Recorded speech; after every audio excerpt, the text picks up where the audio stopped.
Welcome back to the party, everybody. This is Morty, and I am your host, Lutch, aka TheIndianJesus, here to resurrect the second coming of common sense. Everybody hit that like and subscribe. You know I would do it for you, and let's party. Welcome back, everybody. Oh, where's my applause? There we go. Let's keep it rocking. Welcome. We got Section 230 in the building. Dave Smith isn't MAGA, and Crowder isn't neocon. Well, we finna find out. We also got our boy Angry Amputee. Welcome to the party, guys. As you may have seen from the thumbnail, and maybe you already checked it out, but Crowder called out Dave Smith for calling for the impeachment of Trump and calling him a war criminal and all of this stuff. Shout out to King Nirvana. A good guess, but we will have to see. Welcome. You may notice something. I want to mention this so that nobody freaks out. And so if new people are coming in and asking about it, I need you guys to let them know, because I don't want to stop the show a million times and tell them. But you may see on the front of the banner, there is the Morty Memorial Fund. He is here. He is fine. He is good. Everything is good for now. But I had a conversation with the vet, and we just don't know how long he's going to last. And, I was looking into different prices of like what to do and how you can memorialize him. And I told you guys about how I want to get a tattoo, and I'm kind of broke.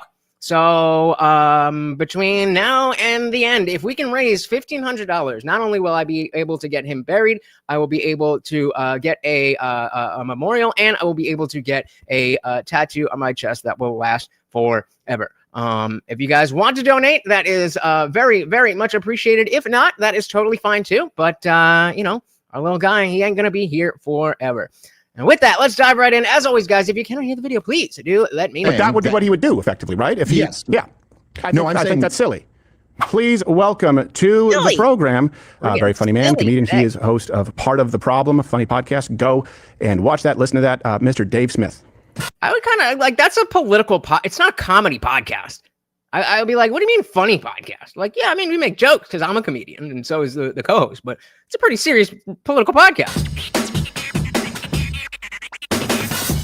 Mr. Smith, can you see me? Can you hear me, sir?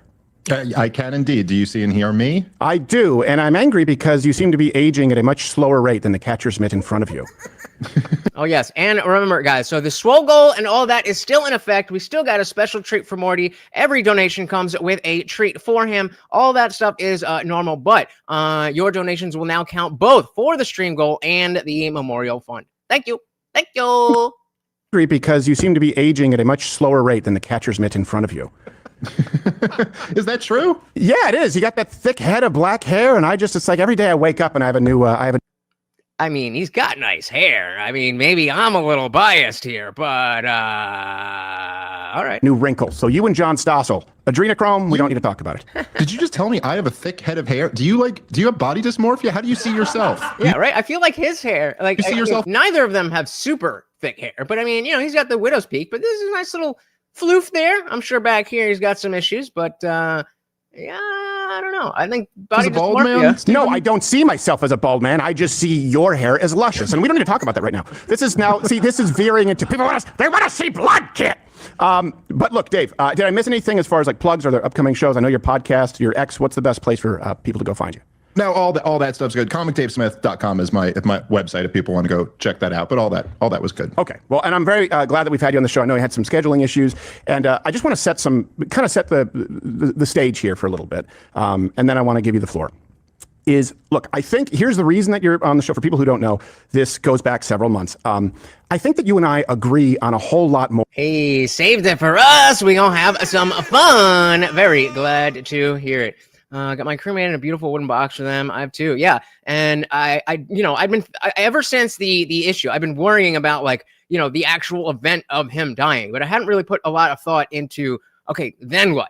And so, I did some looking, and again, if you guys want to donate, if you don't want to donate, that's totally fine. You can still make me do push-ups, and don't forget, you can also get your very own official merch over at TheIndianJesus.com. Or then we disagree, which is why I was surprised at some of your takes. For example, like I think on foreign aid, and you can correct me if I'm wrong on any of this or you disagree, I don't think we should be providing foreign aid to anybody, Israel included, as well as all the surrounding nations. I think we fund all sides of this war. I think we do that a whole lot. Stop all of it. Let the chips fall where they may.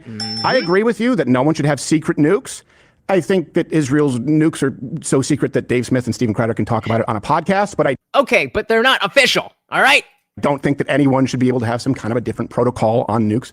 AIPAC, I've said they should go screw themselves with a wire brush. I don't like any lobbying group that acts outside of America's interests. I think we would agree on most of that. And as I understand it, you're pro-life. You've talked about that. I know when we test called, you have a cute little guy about the same age as mine, and I think that Funny thing is, I could do that, but I don't get any money for these shirts. I have to buy them myself. I have a deal with somebody that started the merch store just to get in on the ground floor. And we have sold, I think, about 7 shirts. 5 to me, 1 to my dad, 1 to my neighbor. No, and yeah, I just gotta hold the tin cup out for you guys like we always do. But remember, Swogle is still in effect. Fundamentally changes you.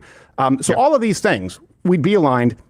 This is why I'm such a universe apart, where when I invited you on the show, where you called for impeaching President Trump.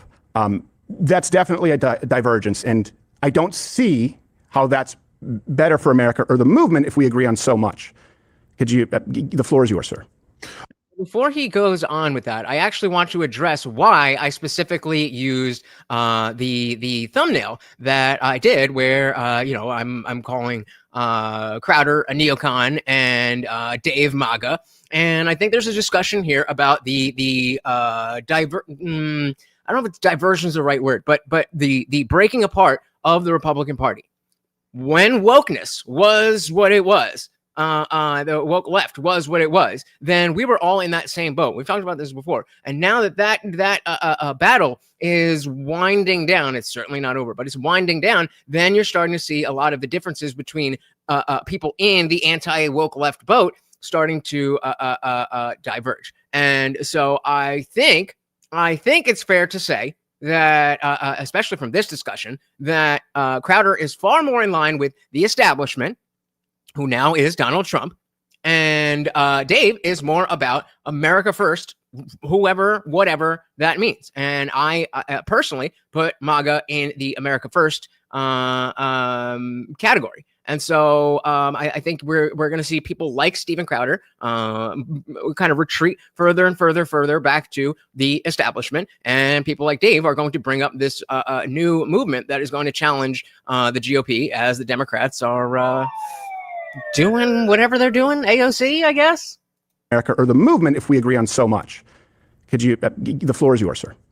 Okay, well, yeah, I think I certainly would agree with you on all the things that you outlined there. But I think I would go a bit further and say that not only am I very critical of the foreign aid to Israel or critical of AIPAC, but I'm also very critical of the neoconservatives who are essentially, a core constituency in the Israel lobby. I'm very critical of the Republican Party that essentially allowed the neocons to become the drivers of U.S. foreign policy in the George W. Bush administration. Yep, and you'll have to remember that I started as an ever-Trumper. I only voted for Trump once, and that was in this most recent election. And that was before the Epstein files. That was before I ran, and a lot of bullshit that we've seen. So I'm very happy that we're not talking about third term. I'm very open to a JD Vance or something like that. But the fact of the matter is that we are not all in the same boat. Just want to get in your percentage into your friends. Kind of. I mean, it's essentially just a drop shipping site. But he was like, yeah, I'll get all your merch set up, and you don't got to worry about it, and then we'll figure it out later. So we're still not at later yet because none of you have bought a shirt. So buy a shirt, and then we'll have a reason to do something about it. Cons to become the drivers of U.S. foreign policy in the George W. Bush administration, and many people who still have those same tendencies. I mean, the Mark Levins and Ted Cruzes and people like that, well, maybe not officially, technically neocons, certainly are in effect, no different from them. And so in terms of, one of the things in terms of me calling for Trump's impeachment, one of the things that's interesting to me is that I got so many people as a response to that who essentially, were saying Ben Shapiro and Josh Hammer and all these guys criticizing me. Look at him. He's betrayed Donald Trump. All the neocons, Mark Levin, the never Trumpers. The original 2016 never Trumpers. Like, I still remember that copy of National Review. I'm sure you do too. Well, to be fair to them, I try to be fair to everybody. I think the positioning was Dave. You for the last, because Dave wasn't decided on whether he was going to vote, who he was going to vote for until like late summer, if I'm not mistaken. I listened to every episode of his podcast that I can, and so I think the criticism from those people was not that, oh no, we don't want to impeach Trump. It was more of like, hey, whoa, you just elected this guy and now you want him impeached? Why did you vote for him then? I think that was more of the tenor. Ever Trumpers. Like, I still remember that copy of National Review. I'm sure you do too. They all said, but no, look, to me, I don't have any loyalty to any politician because I'm a free man in the United States of America. Sure. Donald Trump launched a war of choice, a war of aggression on behalf of a foreign country while we were in the middle of negotiations with said country. I thought it was an unbelievably reckless decision.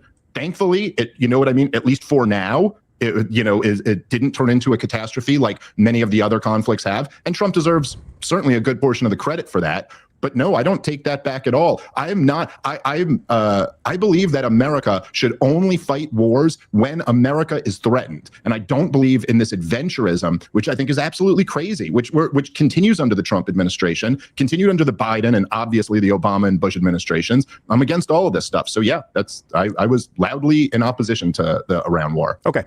Yeah, all right. I am short, all right? Well, fuck you. No, I'm just kidding. You just wanted to see Dave's face. And I got just now that we're talking about it, they got regular, tall, and wide, and then fonts small, medium, and big. But I like the regular, and I think small is good enough. I pull up most of your chats anyway, all right?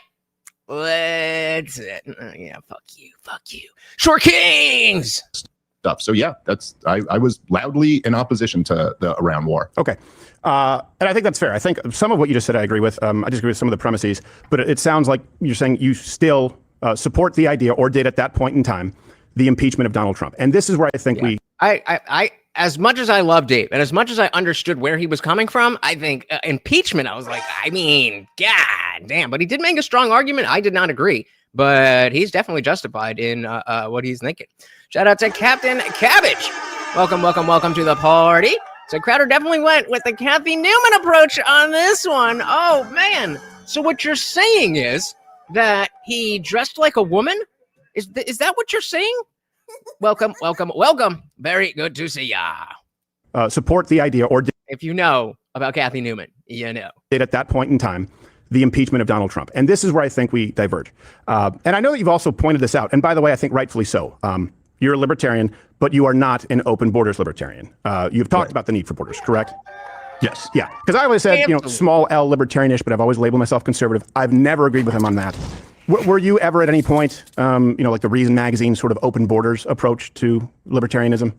Yeah, I think like when I first became a libertarian, I was that was probably my default position, is like, just allow freedom of movement. The government shouldn't really be doing anything to nonviolent people. But it was actually libertarian thinkers who convinced me the other way, most notably Murray Rothbard and Hans Hermann Hoppe. And essentially, I just got convinced by their argument that it's not, in fact, the correct libertarian position. Like, it doesn't follow from libertarian. I actually really am. I just saw a video on Andrew Wilson's, fatal flaw, I'll put it that way. And it armed me with something really good. If you are not aware of what we're talking about, I am debating that prostitution should be legal on the Speakeasy platform. That's Verbal Combat. If you're not familiar, it's not an actual Verbal Combat thing, but the same platform tomorrow, 8 p.m. Eastern, I think. I got to double check that. But, yep. Thank you. Hope to see you there. That it's not, we'll stream here too, but the correct libertarian position. Like, it doesn't follow from libertarian principles that government property ought to be available to the entire world. In fact, what follows from libertarian principles Yeah, 8 p.m. Eastern. Is really more taxation is theft, that the government robbed from the domestic population in order to fund and maintain government property, and therefore it should probably approximate what the domestic population would like to be done with it. Right. If that makes sense. I don't know that that's mainstream libertarianism, but I think that your view is the correct one, and I agree with you, to be clear. Listen, but I do want to... Can I just... So why, if you agree and you don't want to litigate what libertarianism is, then why did you even say that? Why wouldn't you just say, I agree? But I think that your view is the correct one, and I agree with you. Oh, I'm definitely... hold on. All right. So some of you saw that I did concede a debate. It was the last one of the night, and you know, I wasn't there. You got to know when you're not there. Obviously, if I had some sleep, if I had some food, maybe if I wasn't so drunk, then when she said we were talking about is sleeping your way to the top, is that fair? And I said yes, and she was saying no, and she brought up well, life's not fair. So if life's not fair, then how can anything be fair? And obviously, the response to that is, well, that's a cop-out. Are you saying that nothing in life can be fair? So if it's just like life's not fair, and it just threw me off. It just threw me off. And obviously, yeah, I could be like, so okay, fine, life's not fair, but then are we saying absolutely nothing is fair? So if we have an equal exchange of things, and that's not fair because life's not fair, I just didn't have it. I just didn't have it, and I thought instead of scrambling and looking stupid, just like, oh, you got a good point. I'm out. Cost me $100, but you know, better than my reputation. Mainstream libertarianism, but I think that your view is the correct one. I do got to go back and look at that, and I agree with you. To be clear, listen, but I do want to. Can I just very quick just say that it is true that there are organizations like Cato and Reason and stuff like that that are more open borders. Yeah. But it's also true that Ron Paul, I think, is probably the most mainstream libertarian ever, and he completely agrees with border restrictions. So it's debatable what the mainstream libertarian position is. Okay, but I think yours is correct in that. And I just, because a lot of people see libertarians, and of course they see the foolishness that they see on a national platform of open borders, a lot of libertarians, and go, like, you're not that. I also want to be clear, too, to be as charitable as possible. I hate the word, but just to be as sincere as possible. There are people out there, and I know that you've appeared at TPUSA, and Charlie Kirk talked about this. There are people out there who hate Jews. I do not consider, and for anyone watching... Marcus! I just put up a community tab post where I was like, I'm pretty sure that both the Ortho Bros and the Groypers don't actually want the worldview or the world that they proclaim. I don't think they want that, because then they wouldn't have anything to complain about and talk about. Like, you look at an Andrew Wilson. Like, do you actually want the world where, Christians are more of an influence than anything else? Then why are you using words like Christian nationalism? Like, okay, yes, you can define that to be this, that, whatever. But you understand how people are going to think of Christian authoritarianism when you say that. Same thing with the Groypers. Why are you talking about Jews? If you're just saying, yeah, Israel. And I mean, okay, in the same way, we talk about like black fatigue. We're not saying every black person is a criminal. We're talking about stereotypes that do exist. That makes a lot more sense. But then you can't be the edgy Groyper that, ooh, we're the cool kids. That's all they want. That's all they want. They don't want to change anything. They're exactly where they want to be. This. There are people out there who hate Jews. I do not consider, and for anyone watching in chat, I do not consider you amongst them at all, to be clear. So I don't want this to turn into Jewsburg. I don't think that's the case. I think there are those people, and because I invited you, Candace Owens, some other people on the show, you're the only one who had the balls to show up, which I appreciate. I don't want people lumping you in that category. I think you have legitimate grievances with the government of Israel, and that does not make somebody anti-Semitic. Correct. And rather than the Muslims, if people knew Muslims are trying to take over, they will run to the Christians for help and to fight. Not only that, but all of you Christians, according to the jihadists that absolutely want to obliterate our existence, just because you have a God doesn't mean that they don't see you as part of the secular world. Like, you're just one of us. So don't worry, Christians. Even though you don't accept us, the secular Americans will have your back when the jihadists come. I just say this because I want to cut off at the past people going, he hates Jews. There are people going, he's a shill for the Jews. It's like, well, okay, none of those things are true. And it's really annoying that we, at this point, still have to be making those caveats, but we do. Shout out to Waco Mind. Laugh all you want. I still will have your back. Welcome to the party. You know, I don't know. It must be something with my eyes. Some days your profile picture just looks like a swirl, and other days I can clearly see that it's a dragon. I don't know. Sometimes I like today I can see it's a dragon, and I realize that I haven't noticed that it was a dragon in a minute. He hates Jews. There are people going, he's a shill for the Jews. It's like, well, okay, none of those things are true. Going back to the impeachment, that was the original question. So you stand by it. Here's the thing. Being real world conservative, right wing, small L libertarian, what mechanism would you have in place for that? And how is that better for America? Because obviously, even if we get to a mechanism, you'd lame duck the most effective president of our lifetime. I think it's hard to argue the most anti-war president of our lifetime. And you'd end up with 4 years of like a Biden or a Gavin Newsom or a Whitmer. That's how it plays out in the real world. You okay with it? I'm not. That's where I disagree.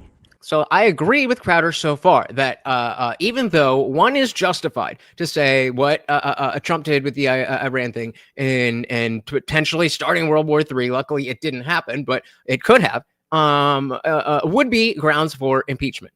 Now, on principle, I don't necessarily disagree, but as Crowder's bringing up, okay, well, what does that actually mean for us then? What does that mean for us? Then we're going down the line and we don't have the you know, I don't want to see that. I don't want to see that. I don't think it helps America. I don't think it helps the right, whether you're a neocon or America First or whatever. So that's where I, well, as much as I understood where Dave was coming from, that ain't it. Oh, real quick. Last thing I'm going to say on this. The very last thing I will say on that debate that I just, my brain exploded and I was just like, oh, I lose. I have to be more comfortable with giving myself time. I conceded because it hit me, and then I didn't even try to come back. And it was because usually the answer's right there. I should have just taken, okay.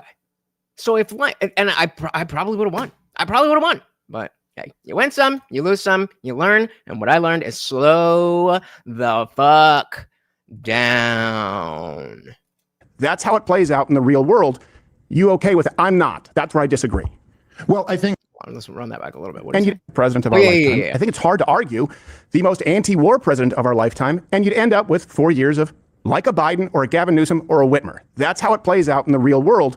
You okay with it? I'm not. That's where I disagree.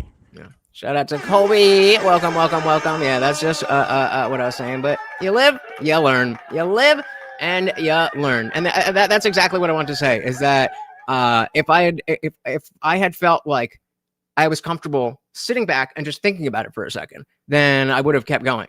But I'm so used to when somebody says something, I automatically know what to say, that if I don't immediately have something to say, then I'm just like, oh yeah, I guess so. I mean, I guess it's a good thing that I'm not going to dig my heels in too much, but when I know I'm wrong. But for a practice debate, not ideal. All right. Why it's okay to call for impeachment? Well, I think, first of all, J.D. Vance would become the president if Donald Trump was removed. But again, more hawkish than Trump, though, so it doesn't fix the I'll take it. Thank you. Problem. Yeah, I don't know about that. And I don't know if I agree with you that, I mean, look, yeah, if you're comparing Donald Trump to Obama and George W. Bush and Joe Biden, like, yes, okay, he's preferable to them. But again, I'm just making the point. Well, and again, to Crowder's point, I think that is the comparison that we have to make. It's not about Donald Trump versus your wife versus your grandpa versus your best friend. It's Donald Trump versus whoever else is going to be in office. And like, yes, okay, he's preferable to them. But again, I'm just making the point. This is the first time I've heard somebody say that I have good manners on the internet. Thank you. I just think this is an important difference. That's where I think we separate. I am comparing him to all presidents before him and the alternatives. And even if J.D. Vance becomes president, yeah, I know it goes through the lineage Vance, and then I believe with Johnson, Rubio. It would be a lame duck presidency, right? Because the public would just see this man's impeached for the third time, corruption, and it would be waiting out the clock until there's another election. Well, I mean, first of all, the first two times Donald Trump was impeached, he was impeached for complete nonsense. And so it would be a little bit different to have a president impeached for launching an illegal war. That is a very different thing. But I think the more important point here is that look, obviously there's no mechanism for me to have Donald Trump impeached. I'm not a member of Congress who's introducing articles of impeachment. I'm a commentator who was on record supporting Donald Trump in 2024. And so when the war first broke out, what I was doing was saying in the loudest possible way that there's a huge group of people here who supported you, who are not only upset about this, but are repudiating everything about you, are criticizing you in the strongest possible language. Now, so what he's saying there, to how I interpret that, is I'm not necessarily calling for Congress to impeach him, but that's the highest level of saying I don't like that. And I think that's fair, especially if you're Dave Smith, who doesn't, if you're Steven Crowder, if you're Ben Shapiro, if you're, I don't know, Tim Pool or whatever, and you're calling for Trump's impeachment where you're in the coalition. Maybe, you should be a little bit more specific and concrete about your rhetoric. But Dave Smith, he's always been on the outside. He's the libertarian guy. I do like Crowder in general. And so far, I've agreed with mostly everything he said here. The show, I don't necessarily enjoy watching because there's too many cooks in the kitchen. There's always like 8 people there, and they'll talk about something and they'll make one little joke, and then they'll hand it up to this guy, and then they keep the joke going. It's like, guys, you're not hanging out just drinking beers. You're doing a show. I'm here for the news. Like, maybe if they were a little bit funnier, then it'd be all right. But so I don't dislike Crowder, but especially the whole fallout with the Daily Wire.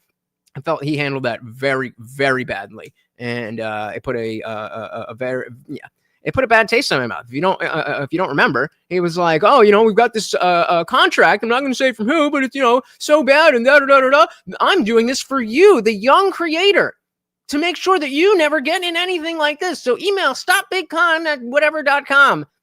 And then he did that because the Blaze is who owned the email list of Mug Club. And so when he was done with the Blaze, he had nobody. So he needed an email list. And so he made up a lie about how he was going to try to set something up for smaller creators. You just got to put in your email. And I put my email. And look where we are, guys. Look where we are. Yeah. Yeah, I would not. I mean, I wouldn't be surprised if he was bi. I would not be surprised if he was bi. Repudiating everything about you, are criticizing you in the strongest possible language. Now, yeah. So again, he's saying, to me, again, that means rhetorically, I just, as strongly as I can say, I don't like that. That is what I meant. I am one of, in terms of like the Trump base of influential support, I'm one of the smaller members who was criticizing him. I mean, he had Steve Bannon and Tucker Carlson and Candace Owens and even Charlie Kirk, who didn't exactly criticize him, but certainly was critical of the idea of getting into a regime change war with Iran. Right. I think if one of those that he just named were calling for Trump's impeachment, that would be a bigger thing to be like, hey, slow your roll. But Dave has always been the one that is willing to punch right, so to speak, because of the fact that he is not a Republican. And I felt like at the time, like, but did they call for impeachment and execution? Did I call for execution? You have. You said that Donald Trump should be buried beneath the prison for war crimes. Oh, yeah, yes. Okay. Well, that's a separate thing. But what I called for in this case was. But did they do anything comparable? Well, hold on. Let me. Hold on, Dave. You intend. Yeah. If you're not a little pretentious, then you're not going to turn camera on and be like, "You guys want to watch me watch TV?" Filibuster, and I do want to. And I'm going to pause the TV every 5 seconds and tell you what I think about it. This case was. But did they do anything comparable? Well, hold on. Hold on, Dave. You intend to filibuster, and I do want to. I want to stick to this just because this is outside. Filibuster? He's answering your question, brother. There's no timer. It's just the two of you. Do you care about what he has to say, or you're just looking for a clip? Here we go. Hold on, Dave. You intend to filibuster, and I do want to. I want to stick to this just because this is outside of that. I don't think we have that big of a disagreement, right? How often are you even watching Dave that you know what he normally typically does? Because doesn't filibuster. I don't think I'm filibustering. I was just trying to finish my point. Okay, so I think you've already described, to answer right, the mechanism. The mechanism in place would be Congress, correct? I'm not saying that you do it yourself, Dave, but like you said, you were using an influential platform. There were some other people, and largely the left, who were calling for impeachment. And I think this is fair. That, okay, if you're saying that, well, what I meant, I'm kind of walking it back and saying that I didn't actually necessarily want him to be impeached. If it happened, then whatever, but I wasn't calling for it. Well, okay. But then, like, give Crowder, concede that. Be like, yeah, maybe I shouldn't have said that. Maybe that was a little bit for the, or stand on it and say, well, yes, I completely believe that because of this. And again, I haven't watched this whole thing. I skipped around a little bit. But I do think he gets there eventually. I do remember coming around and being like, that's why I love Dave. I also love equality and deference because vagina. Over on Rumble, welcome to the party. Said liked and shared, guys. Oh my goodness, you know how much that stuff really helps the channel. Liking it, sharing it, all of that stuff. And guys, it doesn't even matter if you think anybody's gonna click on the link that you shared. Just by you telling YouTube Extra Rumble that you want more people to see it, they will show it to more people. Thank you. Welcome to the party. So if I buy a Matsuto knife, will they stop fucking nagging me? What? Right over my head. Diving back in. Welcome to the platform. Correct. I'm not saying that you do it yourself, Dave. But like you said, you were using an influential platform. There were some other people, and largely the left, who were calling for impeachment. So I think that still you stand by it. But the real world fallout of that is far worse for the United States and for the Keep America, Make America Great, America First movement. And that's where I think we diverge. And when I see you saying that, first off, it gives me pause. And I only see you just mentioned those people, and the left calling for his impeachment. And you say, well, yeah, he's better than these other presidents. Okay, so what would be better if you're calling for the impeachment? And it could be facetious, the execution of Donald Trump. That seems pretty extreme. And it seems like a big difference. Again, you can say I'm filibustering, but let me explain my position here. Is that the point I was making was that so many of Donald Trump's most important, and there's really never been a moment in my lifetime like that before. There's really never been, I can't think of any time where George W. Bush did something and Sean Hannity and Bill O'Reilly were just like, that's it. We're done supporting him. And Obama never lost Rachel Maddow or something like that. And I think the fact that so many of us stood up against that was, in terms of, like, to your point, in terms of the real world, what can we actually do? I think that was the most effective thing that we could do at that point, was just to make it very clear that if you do get us into another catastrophic war here, you're going to lose a huge portion of your support. This is the only incentive. Now I'm starting to get on the Dave train again here. I think that the message behind what he was saying, and that we don't want this by any means necessary. We don't want more war. I'm down with that. I'm down with that. Again, guys, really quick, you'll notice I added Morty's Memorial Fund. He is fine. He is great. But we did have a conversation with the vet, and I would love to be able to properly memorialize him. All the stream goal stuff works exactly the same, but we're just going to have a running count from now until whenever. If you would like to donate to making sure that Morty's memory is perfect, then I would very much appreciate that. And if not, that's totally cool too. That politicians respond to. Okay. Now, in terms of your point about me, can I address that? Yeah, sure. Go ahead. So, and I know that you and I think we both share a fundamental hatred of mischaracterizations. Hopefully, you don't think that I've done that here. I've asked these questions fairly. I think that's a mischaracterization. I think it was at fairly large of Donald Trump from you. I think to say that he should be impeached. It was what? Sorry, what? Hopefully, you don't think that I've done that here. I've asked these questions fairly. I think that's a mischaracterization. I think it was at large of Donald Trump from you. I think to say that he should be impeached based on a betrayal, when we probably don't have a president with a more clear track record on any issue than Donald Trump on Iran. Sure, fair, but like, you're talking to Dave Smith. He's not saying, well, Biden good, but Trump bad. He's like, no, they're all war criminals. I said Israel, I meant to say Iran, where he said they can't get nukes. That famous escalator ride down, immediately said, and if I'm president, Iran won't get nukes. And before that, on X, saying Iran cannot get a nuke, 60 days talking, negotiating. They weren't playing ball. Time is up. You can disagree with it. But to suggest that that's a betrayal, I would say that's the exact opposite. People maybe need to do the research on the candidate who they're supporting, in your case, endorsing, electing. He was very consistent about that. So again, I agree that equality is saying hyperbole is common in politics. Dave is making a very good point. Again, I completely agree with the point. I just do not want Donald Trump impeached. Angry said, are you already trying to distance your love for him to not feel so bad when he passes? When I lose this dog I have now, I'm going to be lost. No, absolutely not. I am, every moment I'm just soaking up whatever I can. And, I know it's going to crush me when he dies. But at this point, I got him when he was 7 weeks old. 7 weeks old. Oh my God, bro.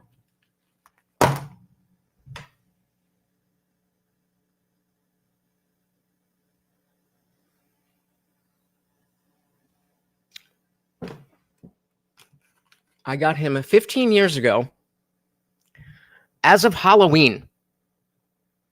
I was streaming on Halloween and I didn't even bring it up. Man, we're giving him an extra treat right now, because 15 years, buddy. 15 years. Take that one. And that one. And that one. And always a good boy. How the fuck did I forget about that? But yeah, 15 straight years. 15 straight years he's been with me. And, I will take the hit. I knew when I got him that he wasn't going to last forever. I really thought I'd be married and have kids by now. And so that when he passed, we'd be in a position to get another dog. But that's not where we are. But yeah, we don't deserve him. I definitely don't deserve him. And, yeah. Shout out to Hector. Welcome to the party. Let's stop crying and get back into it. Thank you for the reminder. I cannot believe I forgot that. Man, I could have grifted so hard on you guys for that. They're supporting, in your case, endorsing electing. He was very consistent. Let's go back a little bit. But to suggest that that's a betrayal, I would say that's the exact opposite. People maybe need to do the research on the candidate who they're supporting, in your case, endorsing electing. He was very consistent about that. No, I disagree completely. And I think that Donald Trump also bragged about not getting us in any new wars and bragged about ending wars, many of which he didn't end. But no, I mean, look, there's a major difference between just saying Iran won't get nukes, which could mean anything, and saying I will launch a war against Iran if they enrich up to 60% and are still willing to negotiate down the enrichment. Yeah, no, thank you. So those are just very different things. Well, you called for his impeachment before he launched a strike, and we're not at war. But Dave, you've been talking. Hold on a second. Yeah, Kathy Newman, come on. You're filibustering. He's trying to answer the question. And are still willing to negotiate down the enrichment. I'm sorry, those are just very different things. Well, you called for his impeachment before he launched a strike, and we're not at war. But Dave, you've been talking. Hold on a second. You always do this where you say, let me finish a sentence, but then you address a point and then scattershot about different points. How dare I not answer your question in one word? You called for this before. On the exact point that you just asked me about, Stephen. You're claiming I'm filibustering. You're interrupting every time I speak. No, I'm not, Dave. I want to address that one point, and then we'll go back. We're not at war. You called for his impeachment before the strike. I do think if you're talking about, what other option outside of diplomacy, because you said there are many other options, it could mean anything. Donald Trump, again, in context, if you look at the context, said it was a huge failure, Barack Obama's policy on Iran. He said that you cannot set red lines that you do not enforce, and I will enforce my red lines. Donald Trump was very clear. He set a red line, 60 days are up. So we've tried the diplomacy. Well, what other mechanisms are in place to prevent it? Yeah, okay, well, I don't think, again, if you're saying that enriching up to 60% was the big problem, then the JCPOA wasn't a failure. They weren't enriching anywhere near to that level until Donald Trump tore up the agreement, or walked away, pulled America out of the agreement. And shout out to Liberty Plus TV. Welcome to the party. And shout out to the moral felons. Welcome, sir. The JCPOA wasn't a failure. They weren't enriching anywhere near to that level until Oh! Who called it out before? Who called out Kathy Newman before? Where is it? Come on. That was Captain Cabbage. And look what Equality is saying. This was at 8:09. And then just right now, Equality says, Kathy, so what you're saying is Newman. You guys know what's good. Again, if you're saying that enriching up to 60% was the big problem, then the JCPOA wasn't a failure. They weren't enriching anywhere near to that level until Donald Trump tore up the agreement, or walked away, pulled America out of the agreement. And yes, he arbitrarily set a timeline of 60 days, but there were meetings scheduled for the next day or 2 days later when Israel first struck them and Donald Trump walked away. So the alternative was obviously to keep negotiating. Look, Iran was there to negotiate down the 60% enrichment. They had been down to 3 to 5% when America was good standing members of the JCPOA. The obvious alternative would have been to keep negotiating. So you believe that it's a more effective form of world leadership in an impeachable offense to set a date, a timeline, say last call. I've counted to three, count to three, and then say I didn't mean it. No, I'm saying But that would be what he would do effectively, right? If he, Yes. Yeah. I'm I saying think that's silly. I need to run that back. I did not understand. That's not what I understood from that at all. First struck meeting scheduled for the or walked away, pulled America out of the agreement. And yes, he arbitrarily set a timeline of 60 days, but there were meetings scheduled for the next day or 2 days later after when Israel first struck them and Donald Trump walked away. So the alternative was obviously to keep negotiating. Look, Iran One more time. first struck things scheduled for the next day or There are meetings scheduled for the next day after the 60-day timeline? 2 days later after when Israel first struck them and Donald Trump walked away. So the alternative was obviously to keep negotiating. Look, Iran, If anybody could parse that out for me, I'm too dumb to know what that is. was there to negotiate down the 60% enrichment. They had been down to 3 to 5% when America was good standing members of the JCPOA. The obvious alternative would have been to keep negotiating. So you believe that it's I'm always when I'm not sure, I'm always going to lean on the side of diplomacy and peace. And I mean, it's not like dates are written in stone, as Hector's saying, especially for politicians. The obvious alternative would have been to keep negotiating. so you believe that it's a more effective form of world leadership in an impeachable offense to set a date, a timeline, say last call. Anybody be looking to be a mod? Now's your opportunity. Count to three, and then say I didn't mean it.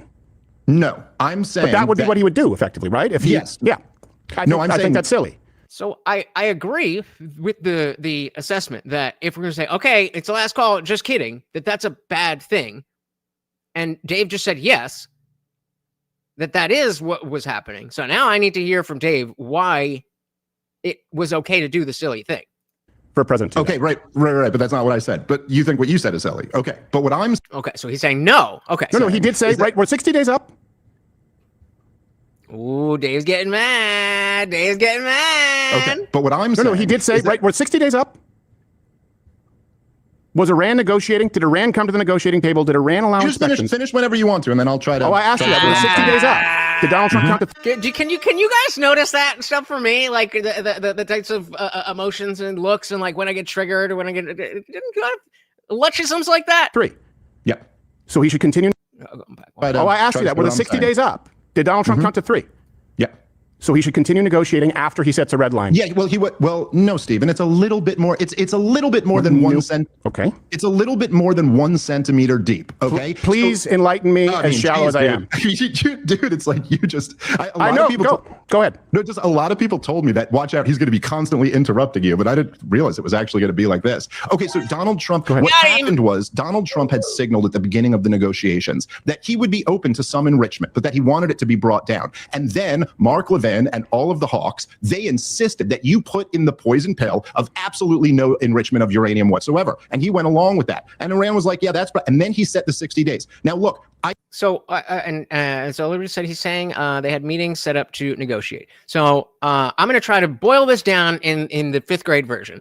That essentially we don't want any of these countries getting uranium to these high levels. And Iran was doing that, and they got to 60%, and they were like, "Hey, yo, we're not going to make nukes, but we got this for other stuff." And is that what the negotiations were about? And then the 60 days was like, okay, you have to decommission or whatever the fuck it is. Is that do I have that right, or where am I wrong? Like I said, foreign policy is not my best, but we saw Crowder and Dave, and we had to get into it. Iran wasn't going to start a war in those 2 days. So the negotiations were set after the 60-day red line. And that is the reason that bombs were sent. Is that correct? And Dave is saying, well, they already had meetings set up, so we should have gone to those meetings and seen what was good before bombing them.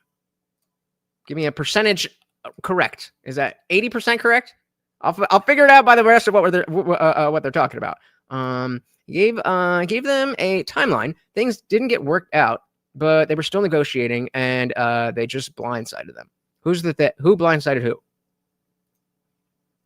I'm almost caught up.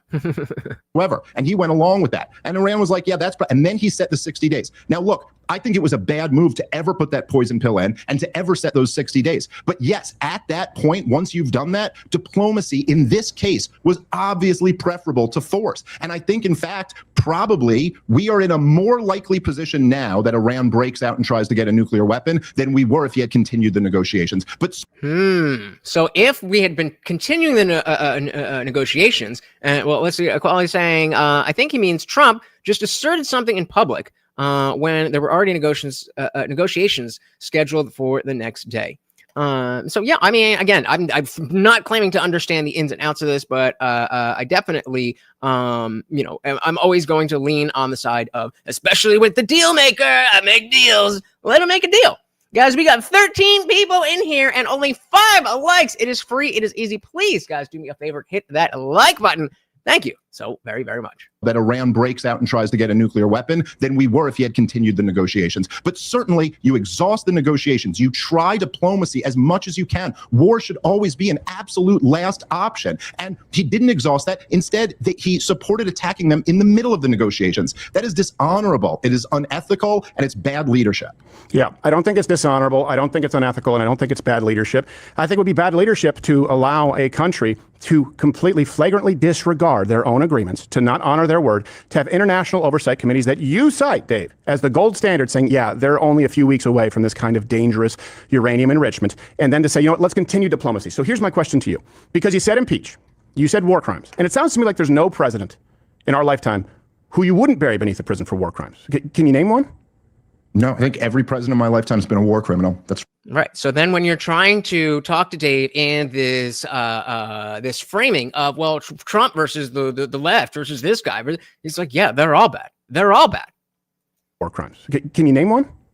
No, I think every president in my lifetime has been a war criminal. That's right. Okay. So every president in your lifetime has been a war criminal. Impeach Donald Trump. Oh, sorry, I missed this. So Quality says, all stupid. What happened to America first? They should be working. They should be working with the Muslim countries. They are the majority of the Middle East. And then Benji also got nukes, and it has been proven that he's willing and capable of sponsoring opposing factions. That's why we don't want that shit. And then even if they have the nuclear weapons, that doesn't mean they or the power doesn't mean that they necessarily have the weapons. No. And for war crimes. Can you name one? No, I think every president in my lifetime has been a war criminal. That's right. Okay, so every president in your lifetime has been a war criminal. Impeach Donald Trump beneath the prison. It's part of being a world empire. Yeah. Yeah. I don't think Donald Trump is a neocon. As a matter of fact, I think he's the least neocon of all the presidents that we've had. We might just have a disagreement on that. But I definitely think he's a neocon. Well, you said your gripe was with neocons and your criticism of Donald Trump. I have criticisms of Donald Trump. H-1Bs, big one. I went in hard on that, for crying out loud. When you talk about the Epstein debacle, unveiling that, Pam Bondi shouldn't have a job. The Chinese student foreign visas, right? I think that's a big problem. I criticize him on a regular basis, calling for impeachment and buried beneath the prison when this man has ended more wars than any other president, at least that I can recall. Pretty close. He's ended many wars. The only one that he hasn't ended is Ukraine. Which ones did he end? We're talking about conflicts right now. I mean, for 12-day war is done, if you want to, because you've attributed that to Donald Trump and Israel. I mean, we now have a ceasefire. Okay. Before that, we had the Abraham Accords. I mean, if you... Shout out to Marilyn. Welcome to the party. God herself is here. Very good to see you. To Donald Trump and Israel. I mean, we now have a ceasefire. Okay. Before that, we had the Abraham Accords. I mean, if you look at the invasions that have taken place... None of those ended a war. The Abraham Accords didn't end any wars. So if we're looking at the other... Well, I mean, isn't it fair to say that there were tensions, and because of the Abraham Accords, those tensions were lowered? And then, I mean, again, even if we're sticking in the framing of just presidents, clearly Trump is the most peaceful president we've had, at least in my lifetime. Those ended a war. The Abraham Accords didn't end any wars. So if we're looking at the other examples in the past where you look at invasions from Russia when they got froggy, obviously they tend to favor Democrat administrations. I think he's been very non-interventionist, not an isolationist. And I think that Thailand, Cambodia is one that comes to mind. India, Pakistan. None of those count. Israel, Gaza, India, Pakistan. No, it's not that none of them count, Stephen. It's just Azerbaijan, Armenia. I know that because I have a lot of Armenian friends. I mean, you keep interrupting me. Do none of these count? He keeps interrupting you. I mean, I think, I'm not sure, but I think they call that projection.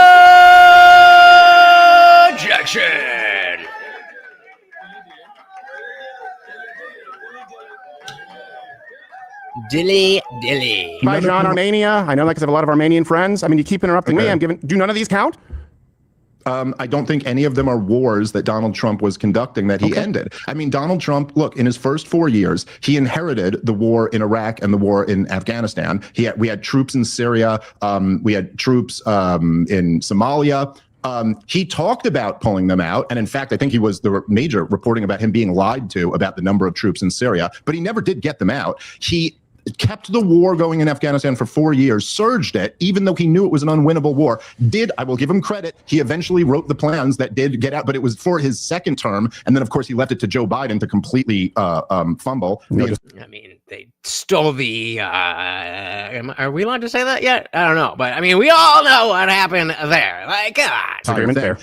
He kept the war in the Saudi invasion of Yemen going his entire first 4 years. He just broke records for the most strikes on Somalia in any year. We've been bombing them since 2002, I think. I mean, yeah, and he's doing like, can I go on? And I agree that this line where Dave's on about well, he's not a peaceful president. Yeah, like you're talking about wars that other people started. We were already there. Like, what do you want him to do? He did end wars. He didn't start any new wars. Maybe that's the bar in hell, but hey, that's where the bar is.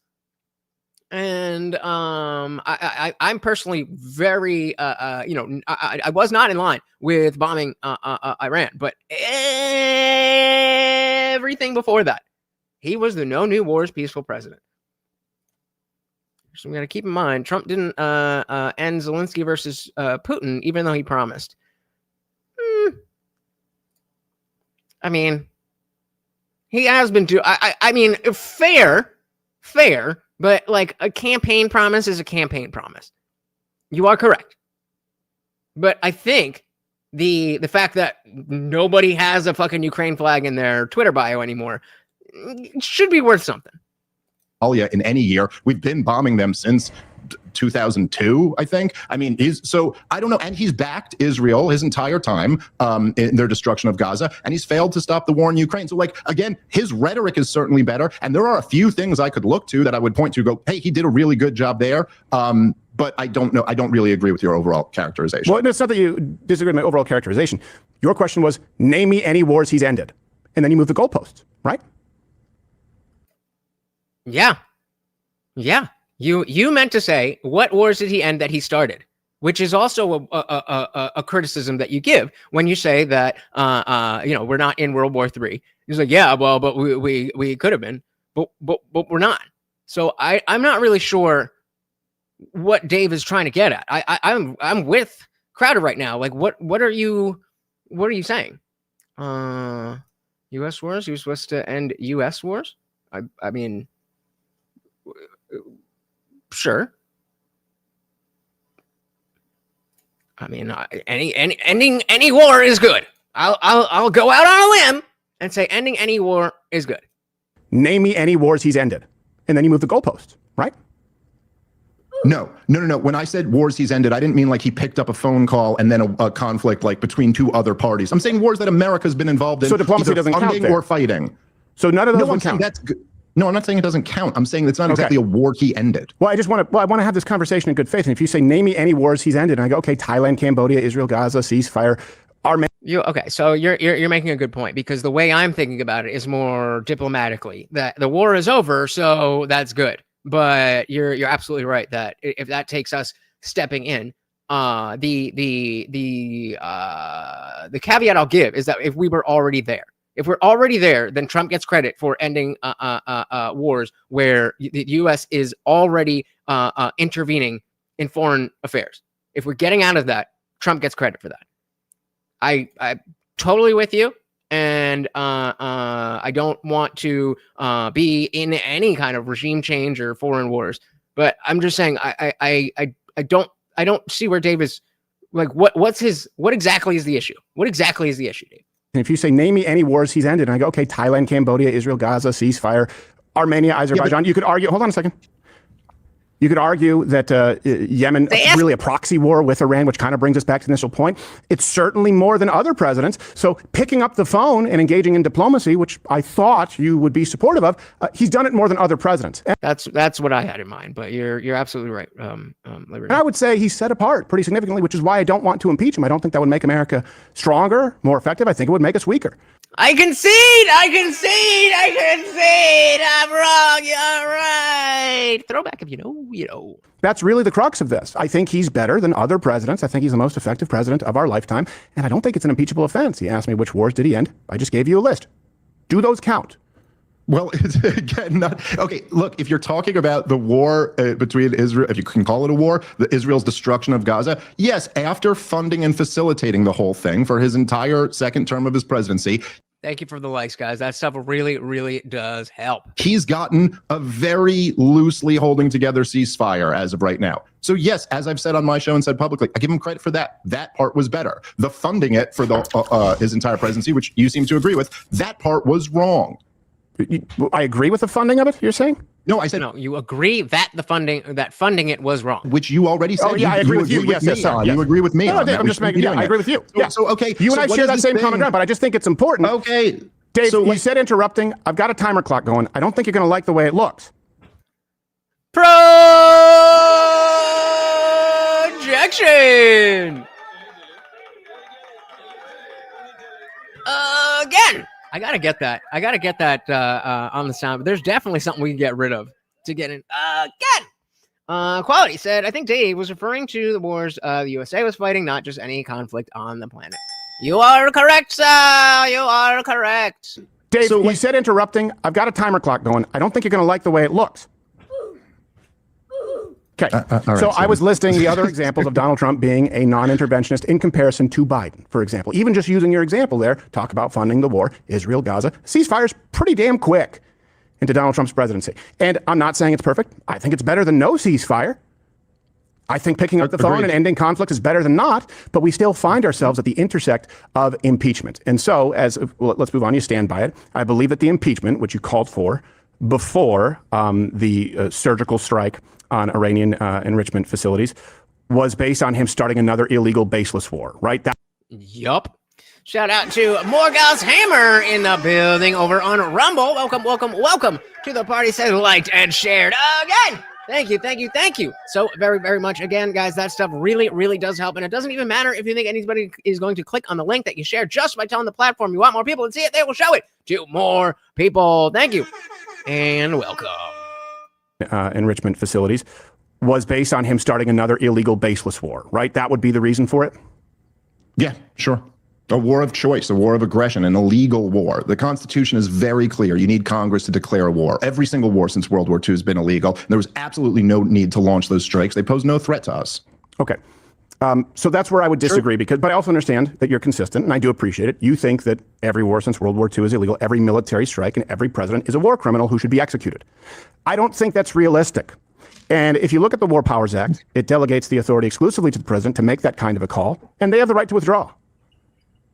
Yeah, well, I mean, look, to be clear, I'm not arguing that that's realistic, but in the same sense that, like, you might say there should be no abortions. And I could respond to you and say, hey, that's not realistic. And that is true. It's not realistic that at any point soon in the United States of America, there'll be no abortions. But that's what's right. And this is a worldview that I gained from Dave about idealism. That I used to look at libertarianism and be like, that's just idealistic pie in the sky ideas. But especially if you want to dig down and get into like anarcho-capitalism and stuff like that, like that ain't gonna happen. But that doesn't mean that it is not helpful to understand where our ideals lie so that we can get as close to them as possible. And I think Dave makes a brilliant point that, yeah, just because we can't get rid of all abortions doesn't mean that the ideal is that there should be zero abortions. That at any point soon in the United States of America, there'll be no abortions. But that's what's right. And so I'm just staking out my claim of what I believe is right. Right. Okay. So you mean morally, you would like to see him impeached? I mean, morally, I think it's immoral to launch wars of aggression and choice is what I mean. Okay. So, but then you said that that would be unconstitutional in an illegal war. Obviously, the Supreme Court disagrees. Obviously, every other president who was far more hawkish disagrees. And obviously, even right now, when you're talking about Democrats who love, I wish you and I, come on, you got to agree with this. I wish you and I had a passion for anything as much as these people have a passion for trying to impeach or political theater against Donald Trump. And that didn't really even gain any steam. Because no one, aside from Dave Smith and a few other people, think this was World War III or an unconstitutional strike. When did I say? So Morgoth Hammer said Congress can't just pass a law giving their power over to the president. Separation of powers was built into the system for a reason. That is true, but isn't there like the War Powers Act or something, or like habeas corpus? One of those things. I know that either of those are relevant to Lincoln and what happened during the Civil War, where it's just unilateral power. Am I wrong about that? This was World War III or an unconstitutional. I like this little dig. Trying to impeach. Passive aggressive dig. I saw this part. I wish you and I had a passion for anything as much as these people have a passion for trying to impeach or political theater against Donald Trump. And that didn't really even gain any steam. Because no one, aside from Dave Smith and a few other people, think this was World War III or an unconstitutional strike. I thought it could have been World War III. Fair. I was listening to Dave Smith, but he's not the only one that said it. When did I say it was World War III, Stephen? You talked about escalating this again back on social media, saying this could lead us into World War III. That's why you wanted to impeach it. Please show my specific quote about World War III and what I said. I will find it and I can provide it publicly. Well, then you know what that means. We've got to find the tweet. So we want Dave. Whoa, relax there. Dave Smith, World War III. Bum. What do we got here? Coleman Hughes. Okay, what do we say? People are angry with Dave Smith because he's a Jew. Blah blah blah. My latest and greatest. Blah blah blah. Okay, nothing there. 25 years, we've spent close to $10 trillion on wars, and they didn't tax the American people for that. They know they couldn't tax us enough to pay. We would put an end to it. If they tried to raise everybody's taxes enough to come up with $10 trillion because we want to go fight regime change wars all over the Middle East, the American people would have been like, no, we're not doing that. But they didn't do that. They kept taxes where they were. I think they even cut some rates during those years, top rates. And then they borrowed the rest, and they still couldn't borrow enough, so they just print the money. And then essentially what happens is that the price of everything just goes up and up and up. And you just put more money into the system, and then people start looking around and going like, geez, why is the price of housing and healthcare and energy and childcare totally... Facts, not really relevant to World War III, but always facts. What do we got here? A bit feeling catty tonight, making the only argument that he's capable of making. If you're opposed to me, that means you love war. So he said, so all of the worst people in the country gathered together to attack the great Tucker Carlson. When is this from? Is that today? Yesterday. And this is the same thing. So this is yesterday. All the worst people are going to go to great Tucker Carlson. I'll be doing a show about it tomorrow. It's going to be a big one. You'll cancel talking. Nothing there. Israel did it. Let's try one more thing. WWII. I don't see anything. Seeing the same shit. Yeah, right? Who celebrates the end of a genocide? It's like maybe some time for some reflection. Dave Ruman said they'll still get you with that last name, being a Jew, I guess. The ridiculous view that we are currently at the precipice of another Holocaust is baseless and destructive. It's similar to BLM activists insisting we are currently living in Birmingham, Alabama, in 1963. It's difficult to reason with the people who are so far removed from reality. I mean, that was on Halloween. So, I mean, maybe it's there, but, and then he said it'd be in the description, right? So all sources available at, bite-sized content. Ooh. Am I missing it? There's no link here for when he said that. Okay. Okay. And back on social media saying this could lead us into World War III. That's why you wanted to When did I impeach say? him. Please show my specific quote about World War III and what I said. I will find it and I can provide it publicly. Will you though? No, because I hear a lot of people saying this to me, but I don't remember saying it. So Okay. when did I say You didn't World think War it was going to III? escalate global conflict?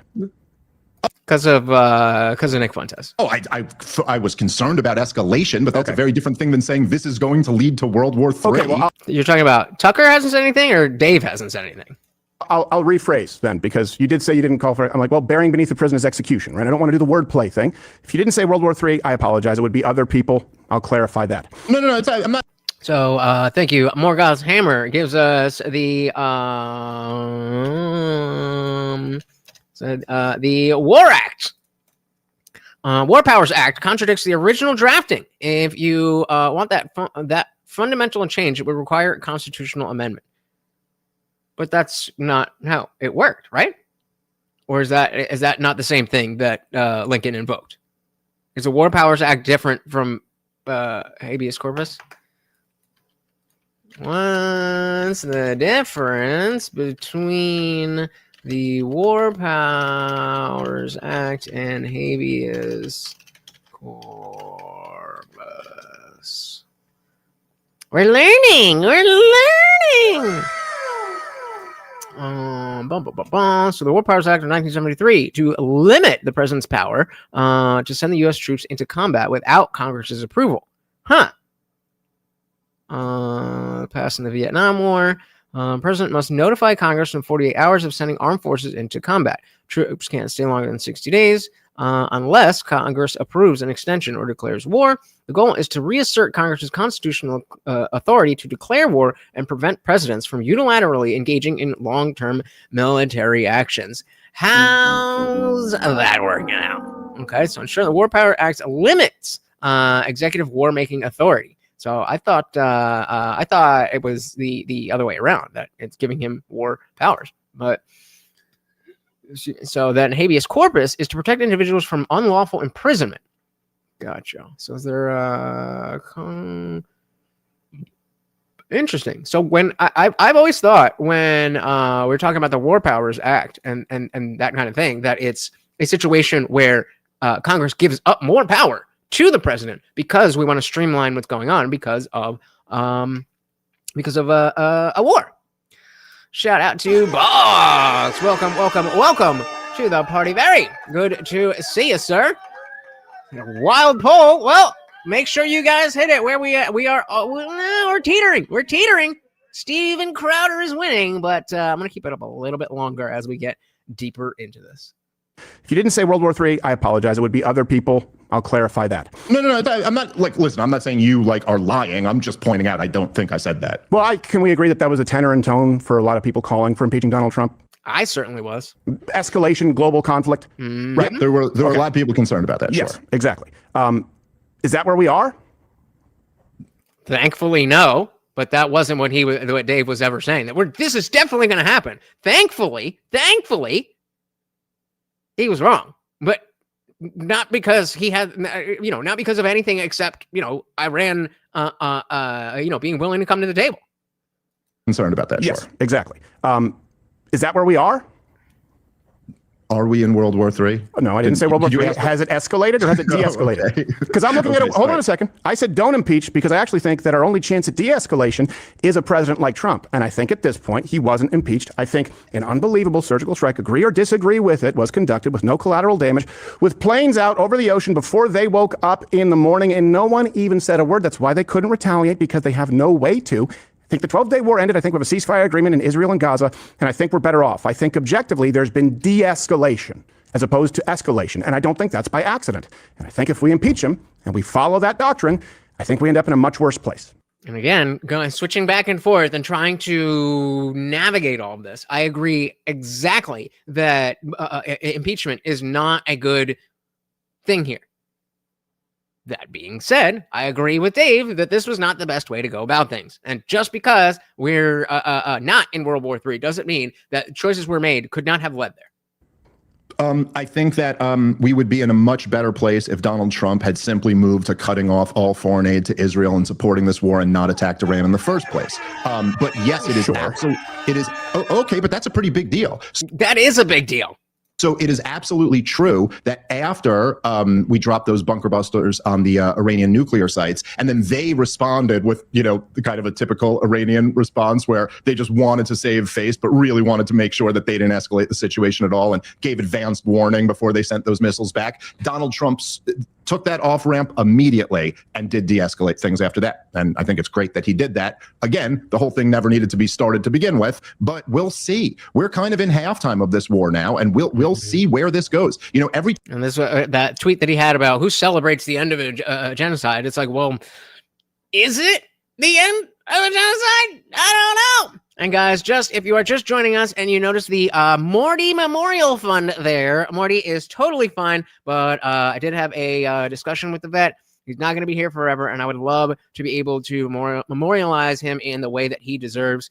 And I'm broke as shit. So all the rest of the stream goal stuff is exactly the same. We've got a special treat for him. I still got push-ups to do if we hit the goal. And I would very much appreciate if you wanted to contribute to that, but you don't have to. The other thing, guys, is that I think if we don't hit the goal for a stream, then I don't know how often we are going to be able to just go on these panels and everything. It's a lot of time, it's a lot of energy, and then I have work the next day.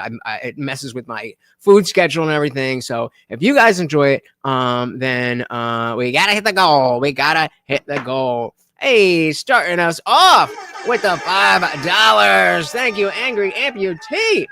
Thank you so very, very much. Is there a message on CashApp? I gotta look.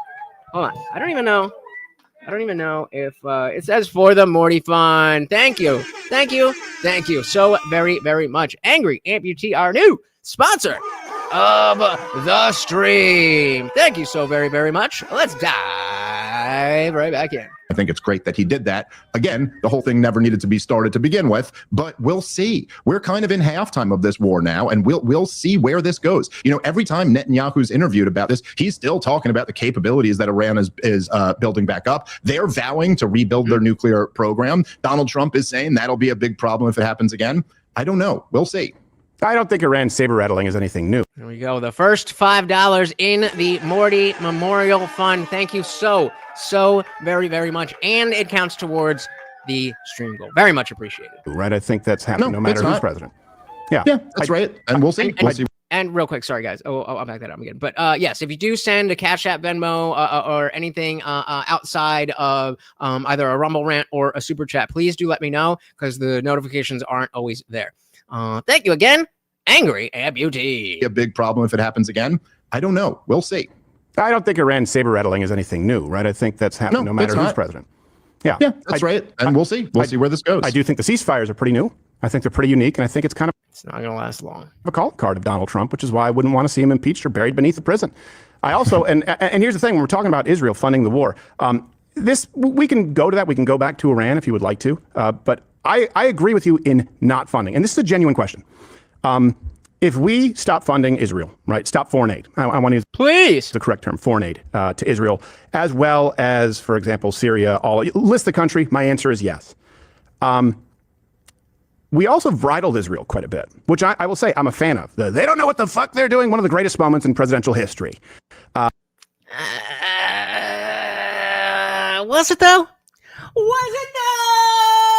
Like, yeah, okay, it's good. But this is another aspect of, I think, the splitting of the right is that it's very clear that Crowder was not cool when he was a kid. It's very clear that Dave was cool when he was a kid. And I'm talking about like high school, college age, 25 and under. Crowder is just like a fucking nerd. He's a little, he's grown up and stuff, but he's nerdy. Like, well, he said the F word, so that was a great moment. Well, how about, like, not really? Like, yeah, it's good that you're calling out, but how about stop sending the money? That would have been epic. Yeah, shout out to to Ari. Ari, is that the name or is that the type of cat? Either way. Dilly. Yeah, I completely forgot to grift from you guys. 15 straight years he was with me as of Halloween. I was streaming on Halloween and I didn't even bring it up. So if you think that Morty's birthday or his death day is worth it, send in those super chats. Shout out to Section 230. Welcome to the party. That's not true at all. I mean, Dave was he was into like the metal scene, skating scene, all that kind of stuff. And I'm not saying like that's the coolest thing in the world. I'm just saying it's a clear difference of how you react to somebody using naughty words. It's just very Republican of him. Shout out to Purple BTW. Welcome to the party. Said Alabama John said he wants to talk to you right now. He also streams on Rumble. Well, I mean, if he wants to send me a link or something, or if he wants to come through, let me know. Welcome to the party. Waco said, when our loved ones die, we cry. That same pain is shared by those who starve to death because of politics and war. When we're obligated to support a candidate, we support their vision for the world. One that may not include empathy. Well, we know what Charlie Kirk said about empathy, right? It's not very useful in politics. Crowder wears a sweater around his neck. That's all you need to know about him. That's all I'm saying. You either get it or you don't. You get it or you don't. I'm not saying he was that's not what I'm saying. I'm saying he was like that. I'm just saying he's been around people. He had a social life. I don't think that's the case for Steven Crowder. I could be wrong, but that's the way it seems. And yeah, good question. Does anybody know who Alabama John is? No shade, but all right, let's check it out. Who's Alabama? Is he only on Rumble? Let's see. This channel tomorrow. That's me. That's gonna be me. Alabama.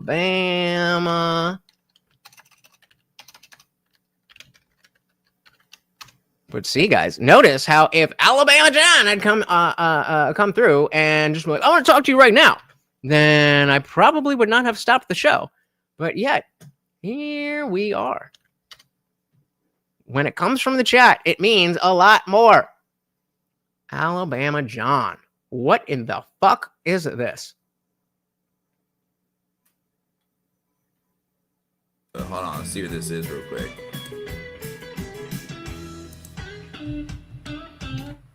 Fucking big. You're a fucking big fucking nosed piece of shit. And I'll beat your ass. Ice. You want? I goddamn dare you to come fucking. How long? Come talk to me, dude. When was that? Come talk to me, dude. Billy Strings, love Billy Strings. I fuck. Whoa.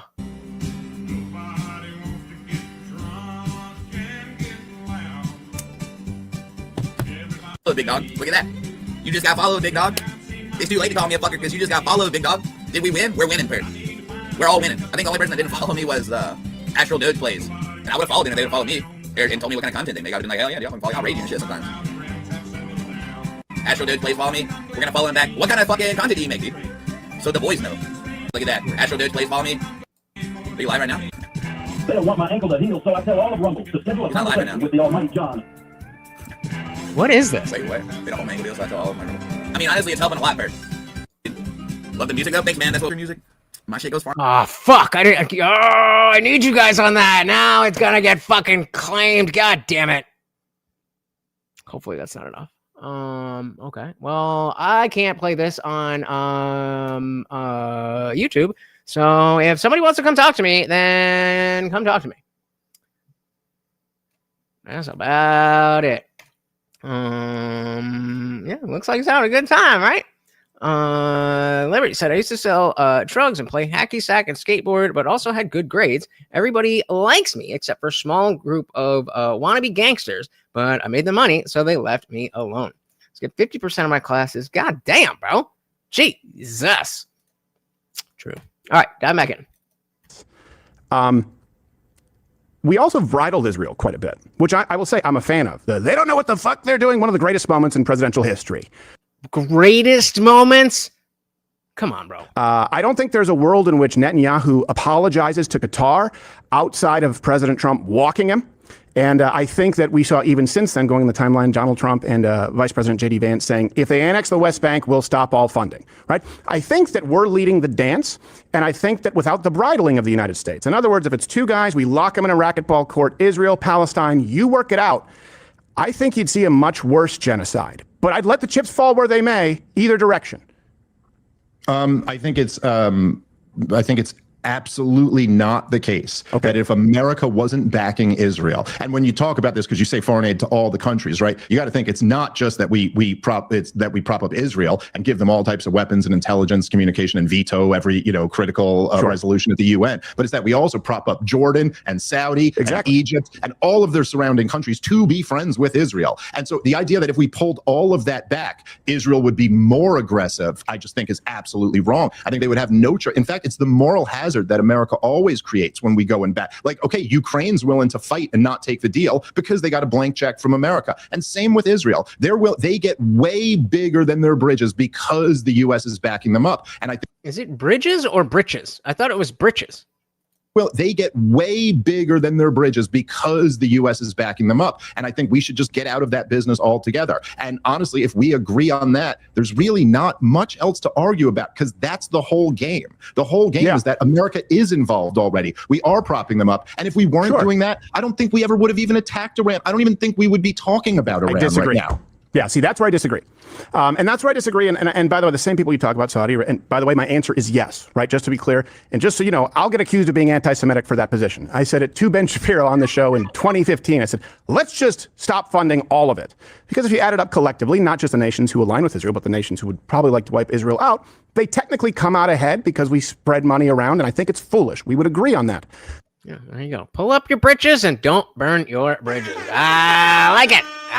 But Saudi Arabia is an interesting example because when we're talking about Iran, I don't care if Israel sees Iran as a threat. I care if Iran is a potential threat to the United States. Obviously, the fact that they're run by a death cult who chant death to America isn't enough to go on. I'm not saying that. But I do think it's notable that every single one of their neighbors, including places that we would consider. Guys, I know I'm asking a lot tonight. We are so close to 5K subscribers. If you are new, please do hit that subscribe button. If we could hit, I'm going to be turning 36 on the 28th. The greatest birthday present I can have is that 5K. If you're new here, please do hit that subscribe. I'm live every Monday, Wednesday, Friday, 8 p.m. Eastern, and sometimes whenever I feel like it. It is a good time. Please hit that button. But I do think it's notable that every single one of their neighbors, including places that we would consider, certainly in the West, radically Islamic, are very concerned and keep saying, hey, Iran can't have a nuke. So it's not just us. Saudi Arabia has said that if Iran nuclearizes, they absolutely would have to. It would be an arms race. Why do you think that every other surrounding nation who would be more sympathetic through religion, through culture to this nation have begged those capable to prevent Iran from getting nuclear weapons and overseeing governing committees? I know we don't want to use the word intelligence because people do wordplay with that. The IAEA saying, yeah, they're close. Why does everyone think that a nuclearized Iran in that world, and pretty much every president or war criminal also acknowledge that it's a problem, and Dave Smith has caught something that all these people miss to the degree that it's an impeachable and executable offense? That's my differing opinion. Yeah, I mean, again, to say, talk about rambling. Oh, Dave Smith's caught something that all these people miss. Like, what are you talking about? The government and the Sunni Gulf states? Yeah, okay. I've caught something that all of that. This is like saying, well, you think you caught something that the CDC missed in the height of COVID or something like that? Yup. No, it's not. Yes. I think you did catch things the CDC missed. I think. Okay, so what's the difference here? You were right in COVID.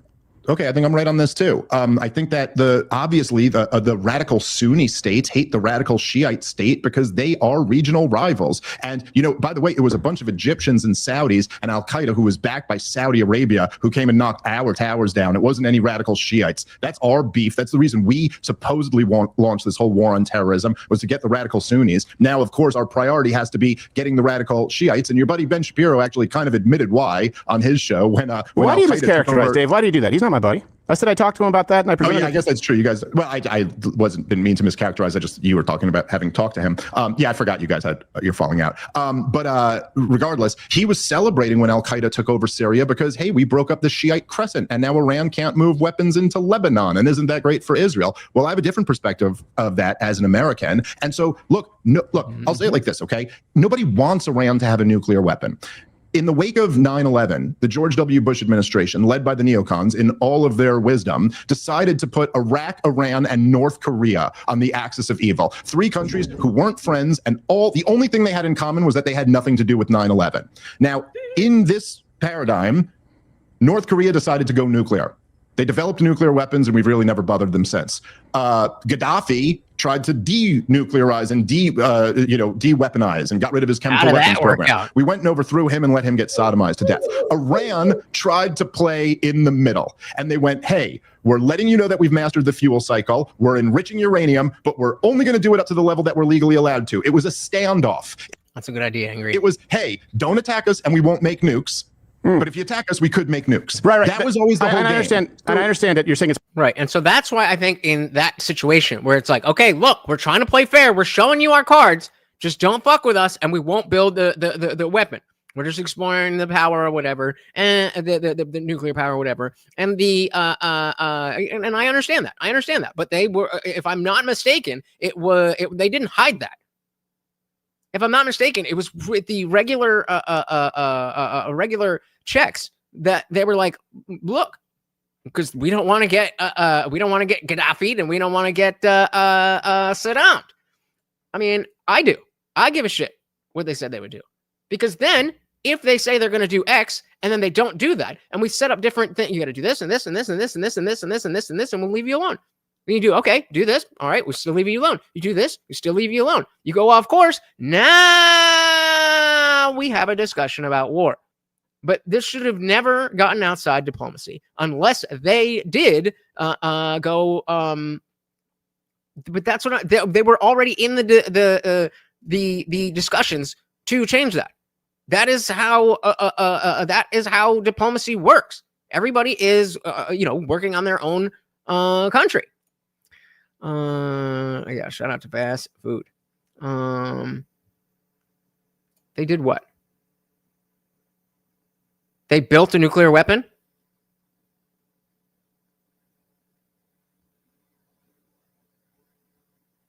Because if they built a nuclear weapon, I mean, again, I still don't think that necessarily, sending little bunker busters is a good idea, poking the bear.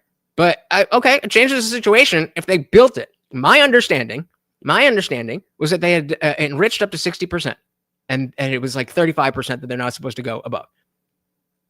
But they had an advancement, and they were like, with the normal checks of whatever it is, then they were like, look, we're not doing anything shady, but, here we go.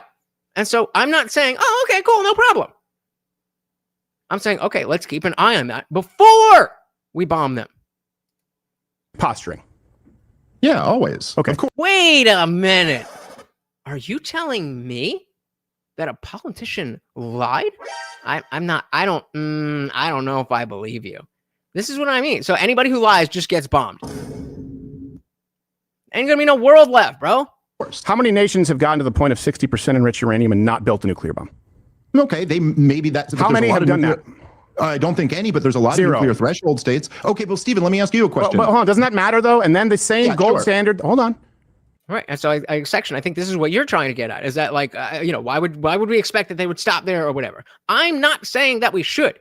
I'm saying that we have to address that and negotiate. And that, fine, you went beyond the legal the legal enrichment level, whatever.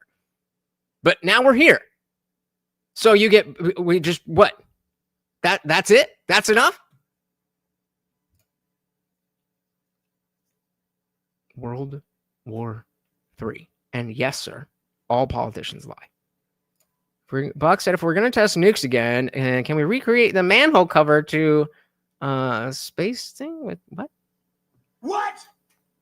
The same gold standard that you cite, the IAEA, who, by the way, were correct in saying that Iraq did not have nuclear weapons, say, yeah, they're about 3 weeks away, which may sound extreme, but call it 3 months away. So 0 nations have done that. That doesn't sound like posturing to me. Yeah, section more guys down saying, how many nukes does fucking Israel possess illegally? Should we be bombing them?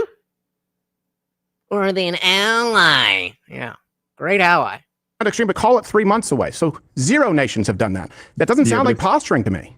Okay, well, okay, so let me ask you a question, Stephen. Why didn't they just make a nuke? Why didn't they go to 90%? They could have. Everyone knows they could have. Why didn't they? Does everyone know they could have? Yes. Well, wasn't that the argument you were just making, Stephen? That if they're going to 60, then they're going to the weapons. So if you're not even sure that they can make the weapons, then why are we bombing them? That is the point right there. They could have. Everyone knows they could have. Why didn't they? Does everyone know they could have?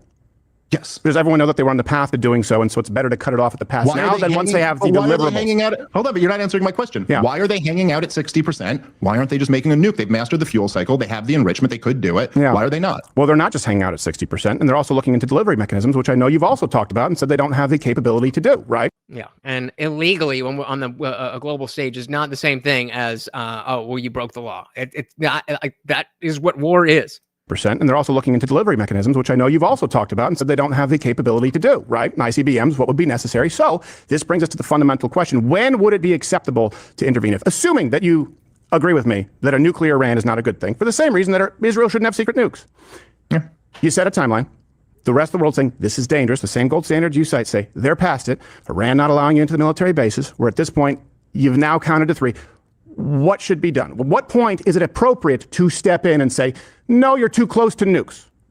Yeah, I don't think really it's ever appropriate to launch a war of aggression because a country developed nuclear weapons. I mean, look, the Soviet Union under Joseph Stalin developed nuclear weapons. We didn't launch a war over it. We watched Mao Zedong develop nuclear weapons. We didn't launch a war over it. These are the So why is this different? Why'd you bring up the agreement a certain amount if you're not going to if we're not going to hold them to it or punish it? The agreed amount had purpose, meaning, and consequences attached. Why did I bring up? I don't understand the question. I brought it up because that's what we're talking. I don't know what you're asking me. What? Yeah. Can you rephrase that? War over it. We watched Mao Zedong develop nuclear weapons. We didn't launch a war over it. These are the worst men who have ever existed in the history of the world. And so, no, I don't think that's something you launch a war over. I do think you do whatever is in your power diplomatically to try to prevent that. Because sure. And again, like going back to what Liberty was saying when I was like, well, maybe we should have done this, that, and the other. And he's like, well, no. We don't want foreign interventions. And I was like, oh, I didn't even put that together. I mean, stupidly, yes. But where's that energy now? Oh, just fuck them. The nuclear weapons in general are horrible, and we don't want more people getting them. Right. But I don't believe in launching wars of aggression. And I also think it's completely incompatible with Christianity. Right. Yeah. And that also sounds like a liberal argument where people say, hey, you can't be pro-life and also be pro-death penalty. I'm pro-life, I'm pro-death penalty, and I do think that a surgical strike in which no collateral damage, I do think is appropriate. As to the degree as to when the intervention is appropriate, but I'm not. So you said that Iran said they agreed with the U.S. and other powers not to go above a certain amount. You mentioned that this was the acceptable amount, civilian levels for use in their nuclear reactors. Okay. And then, so they went beyond that, and we didn't strike Iran because they went to 36 and 35. Okay, but can you at least acknowledge the argument that's being made? Maybe you disagree with it, but you can understand that we're essentially Angry said, that's Minority Report. Well, you might do something, so we're going to bomb you. That's not what I'm about. I thought that was what we all made fun of the neocons and the Democrats have become the war hawks and all that stuff. That's what we were making fun of them for. Now we're like, well, let's do that. What happened? What changed? damage, I do think is appropriate. As to the degree as to when the intervention is appropriate, but I'm not a complete isolationist, so we do have a disagreement there, and I think that Donald Trump has been very good for America, and I want him to continue being there, and hopefully the lineage continue, whether it's Vance or whoever else. I think we're better off than having a Gavin Newsom. But you mentioned something that I do find interesting. You mentioned something that, yes, and to go to your point, how has a nuclear China, nuclear Russia, benefited anything, and wouldn't we want to avoid Iran? Okay, so then why don't we round up every practicing Muslim?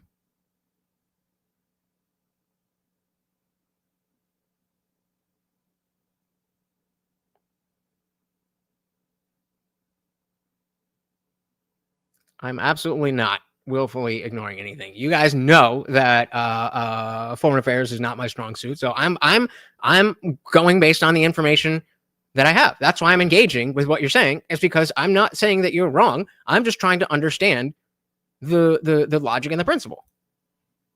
Nuclear Russia benefited anything, and wouldn't we want to avoid Iran getting to that point? Because you said diplomacy doesn't work. Do you agree that diplomacy doesn't work with some of these nations? And yeah, well, again, okay, so let me just say. Well, it works until it doesn't.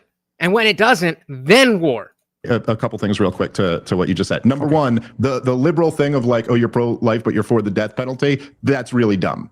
Because obviously the death penalty is targeting one person who's been convicted of a crime. So now if you start to get into innocent people dying in there, now they've got a much stronger argument. Just saying that. How many innocent people died in Iran?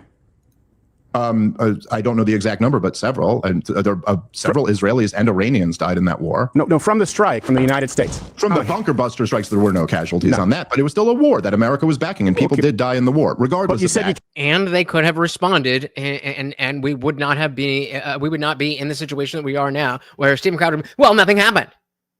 You didn't know that nothing was going to happen before you were like, yeah, let's go bomb these people. That's a fact. There were no casualties on that, but it was still a war that America was backing, and people did die in the war, regardless but you said that. You can't be Christian and support that. That's what I supported. That's what I didn't want to impeach Donald Trump over. Is that fair? No, what I said is that you can't. Okay, I mean, fair enough. I just don't agree that this is enough to start a world war. Call me a hippie, I guess, but that's not enough to start a world war. Can't be. I think you can't be. When they do, and I was just talking about jihadists coming over here and trying to kill us and blow us up. When that happens, then we'll be at war. But this goes back to the same logic that I was using with the Iran strikes in the first place. You can't stop, and I mean Ukraine and Russia for that matter. You want to stop a war by starting a war to stop the war. What?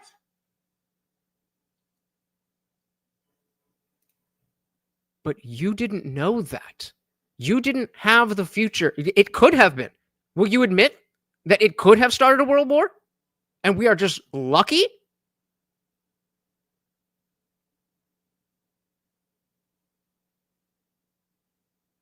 Or are you saying there's no possible way that bombing Iran, who has a high level and a legal level of uranium enrichment, could not have started a world war? That's essentially saying it's fine to drive drunk because I got home. Is it though? Be Christian and support a war of aggression. That's what I'm saying. So you wouldn't characterize this as a war of aggression in Iran. So to be clear, we agree. Not a war of aggression. No, I didn't say that. I would characterize it as a war of aggression. Absolutely. Iran didn't. Okay, well, I'm a Christian and I support it. Okay, fair enough. So we have a disagreement over that. Good. Okay. Anyway, to your point of say like diplomacy didn't work and Russia has nukes and China has nukes now, and that's not great. We don't love that they have nukes, right? But you're missing my point. My point is, yes, but launching a war of aggression over them would have been worse. So yes, that diplomacy doesn't always work, but that doesn't mean anytime it fails, you just launch a war. A war is something you should only launch when it is absolutely necessary. That I agree with. More guys, I gotta disagree with you here. The vast majority are quite peaceful because they live in places where they already have control. The peaceful ones, again, go back and watch Religulous, guys. As much as we hate Bill Maher, that documentary, movie, whatever you want to call it, is eye-opening. Talking to a bunch of just regular European moderate Muslims, and talking about stoning and killing apostates and everything. They're like, oh, no, we don't do that. You dig in a little bit. Well, I mean, technically, if they do this, well, there might be some punishment, and it's all bullshit. It's all fucking bullshit.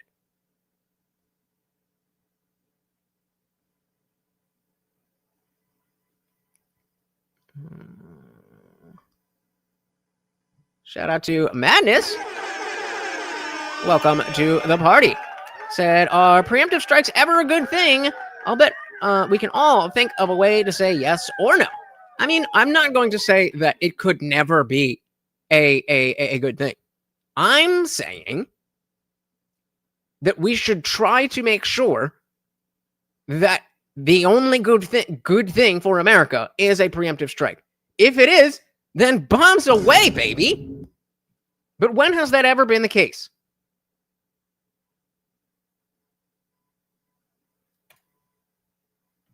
Yep, it's okay to lie to the outsiders, the apostates, because Islam is so peaceful and important that we can't let them know what it actually is.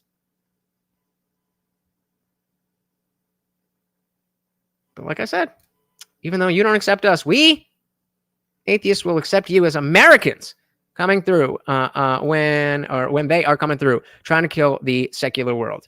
Shout out to Box. Thank you so very, very much, sir, for the $5. Not only to the stream goal, but also to the Morty Memorial Fund. Thank you so very, very much. Said America once took out more than half of Iran's navy in 8 hours. 8 hours! True story. Did they have nukes, though? Did they have alliances with other countries that have nukes, though? I don't know. Maybe I'm overly scared of war. I'll take that. War is a last resort in every single situation. I'm not saying it is ever not an option. It should be a last resort. Shout out to Box. Thank you, sir. Let's dive right back in.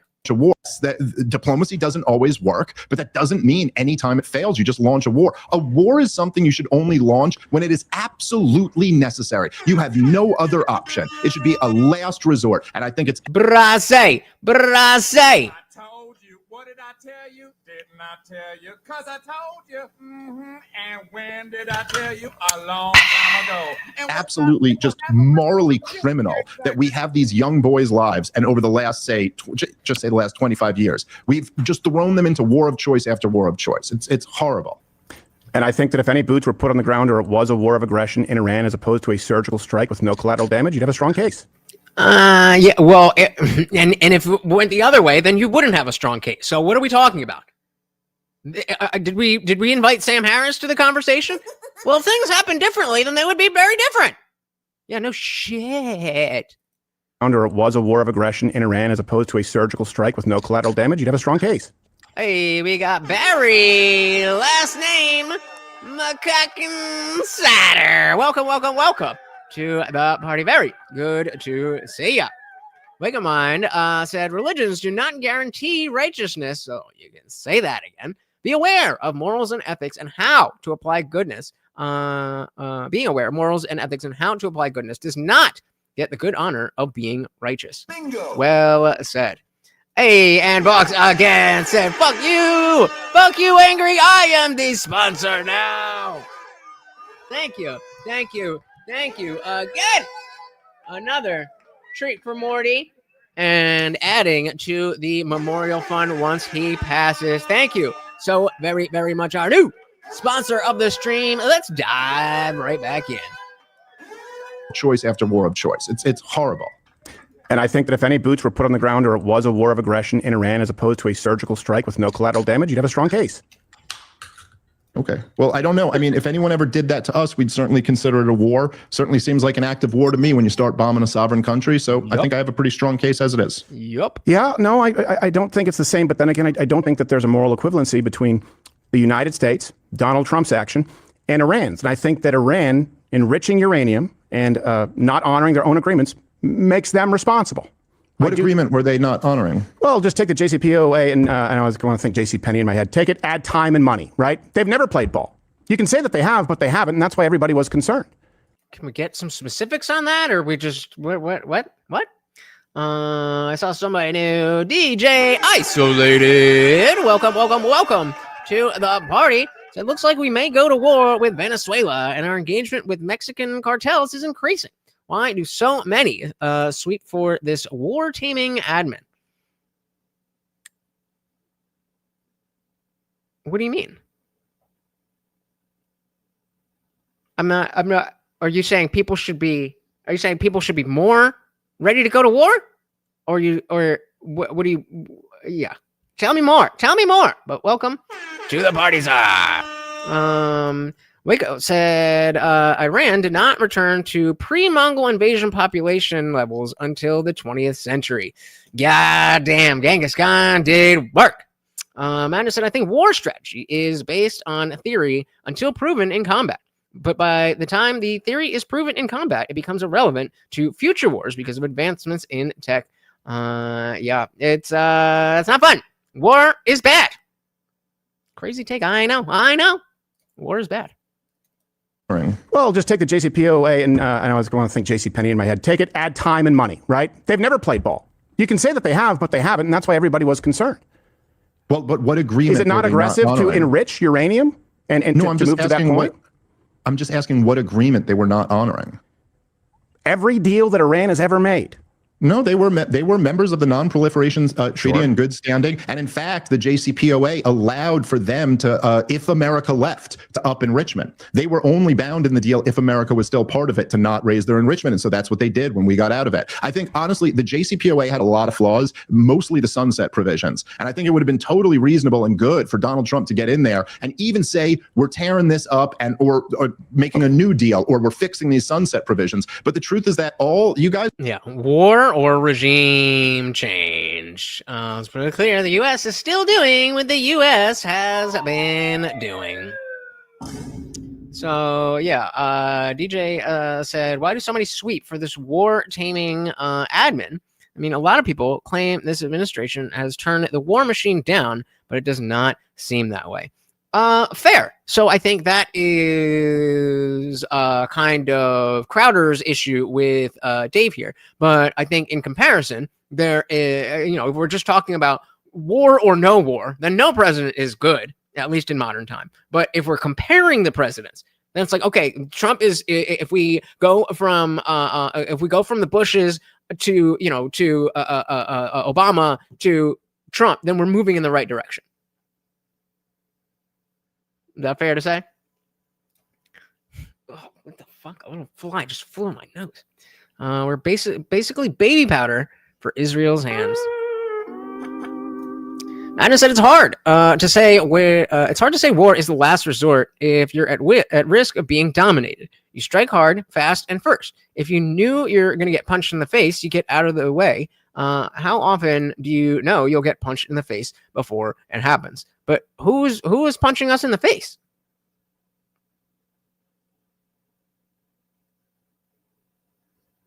Oh, definitely. I think he says that in this. But yeah, that's the question. Is that we're so in this analogy, then we're talking about Iran, looking angry and walking in your direction. They haven't, maybe he's walking right by you. Maybe he's just had a bad day. No, I'm being somewhat tongue-in-cheek because I'm trying to bring it down to a more grounded level than global conflict.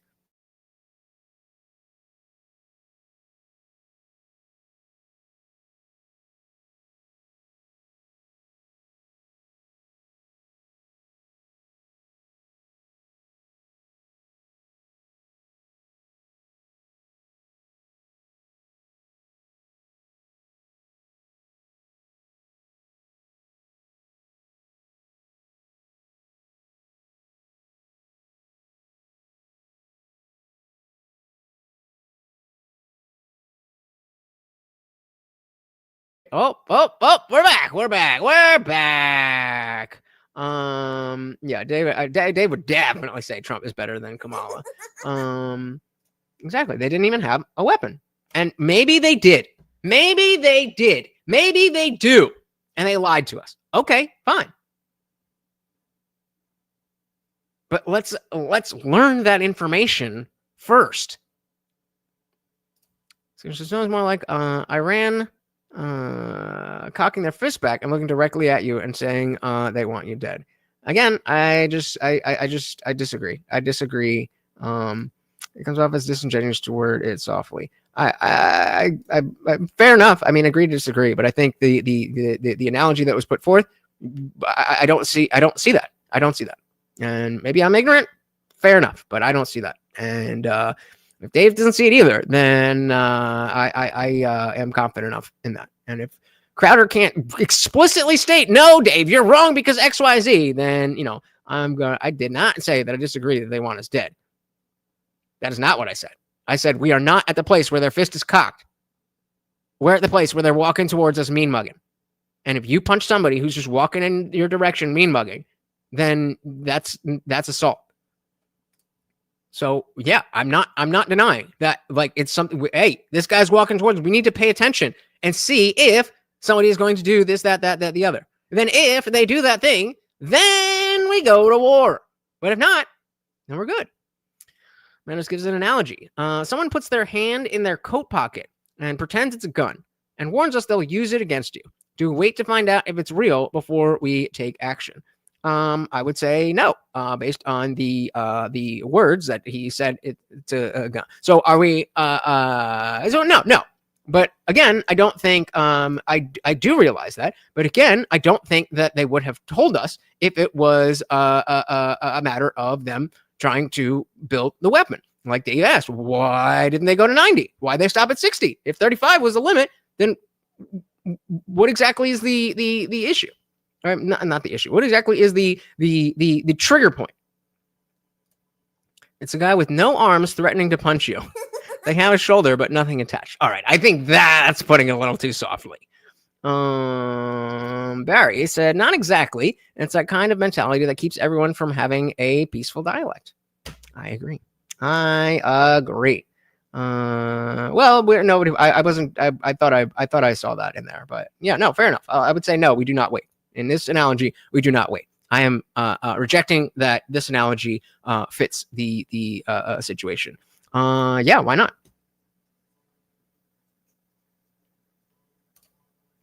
Why? Because again, we need, like, again, it wasn't a secret.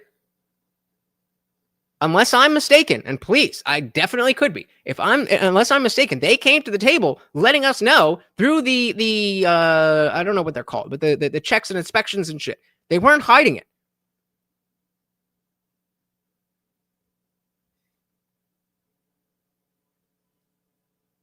And a gun is enough to kill somebody. But let's say, let's go back to your analogy then.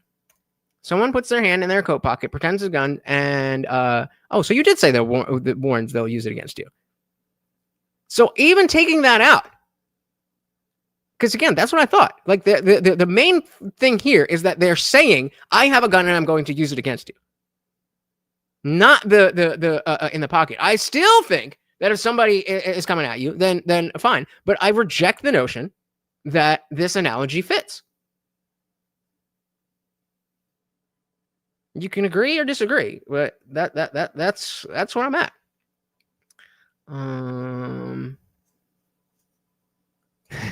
They definitely could. Then how do we know about it? How do we know about it? Lots of war all the time. Bad guys don't meaningfully decrease in number. Insurgent math. Yep.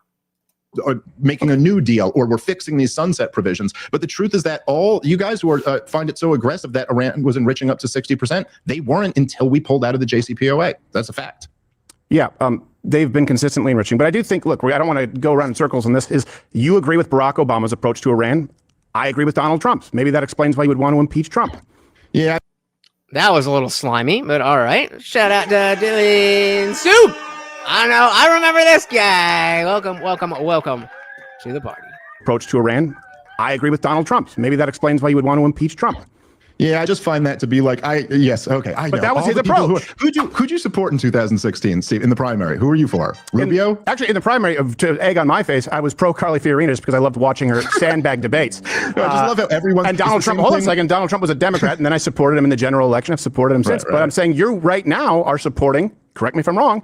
Barack Obama's approach to Iran, which Donald Trump opposed in his campaign, and you oppose Donald Trump. So that's. I mean, it is kind of a binary choice, right? Donald Trump campaigned on that. I mean, it's really not. Okay. And yes, I think Barack Obama's foreign policy was horrible. Over maybe the only thing he did good was getting the JCPOA done. So yes, in this very specific example, I do think that Obama did a better job with Iran than Donald Trump did. That is not true for the countries that like Iraq, Afghanistan, Libya, Syria, Somalia, Yemen. Obama was horrible. But I do think the deal was better off than not. I think that it's kind of a cheap thing on a conservative show to go, well, you're with Obama rather than Trump. I didn't say that. The most critical. You kind of did say that, bro. You kind of did say that. I'm glad Dave called it out. Because like nobody's saying that. Oh, we're with the left. No, like, come on, that's cheap shit. You think the deal was better off than not? I think that it's kind of a cheap thing on a conservative show to go, well, you're with Obama rather than Trump. I didn't say that. The most critical thing. I am the most critical of Obama, of probably any comment. But you implied it, right? Just like Dave never said World War III, but you were totally fine with the implication, right? Does it count? Does it count? Fuck it. I'm thirsty. Projection.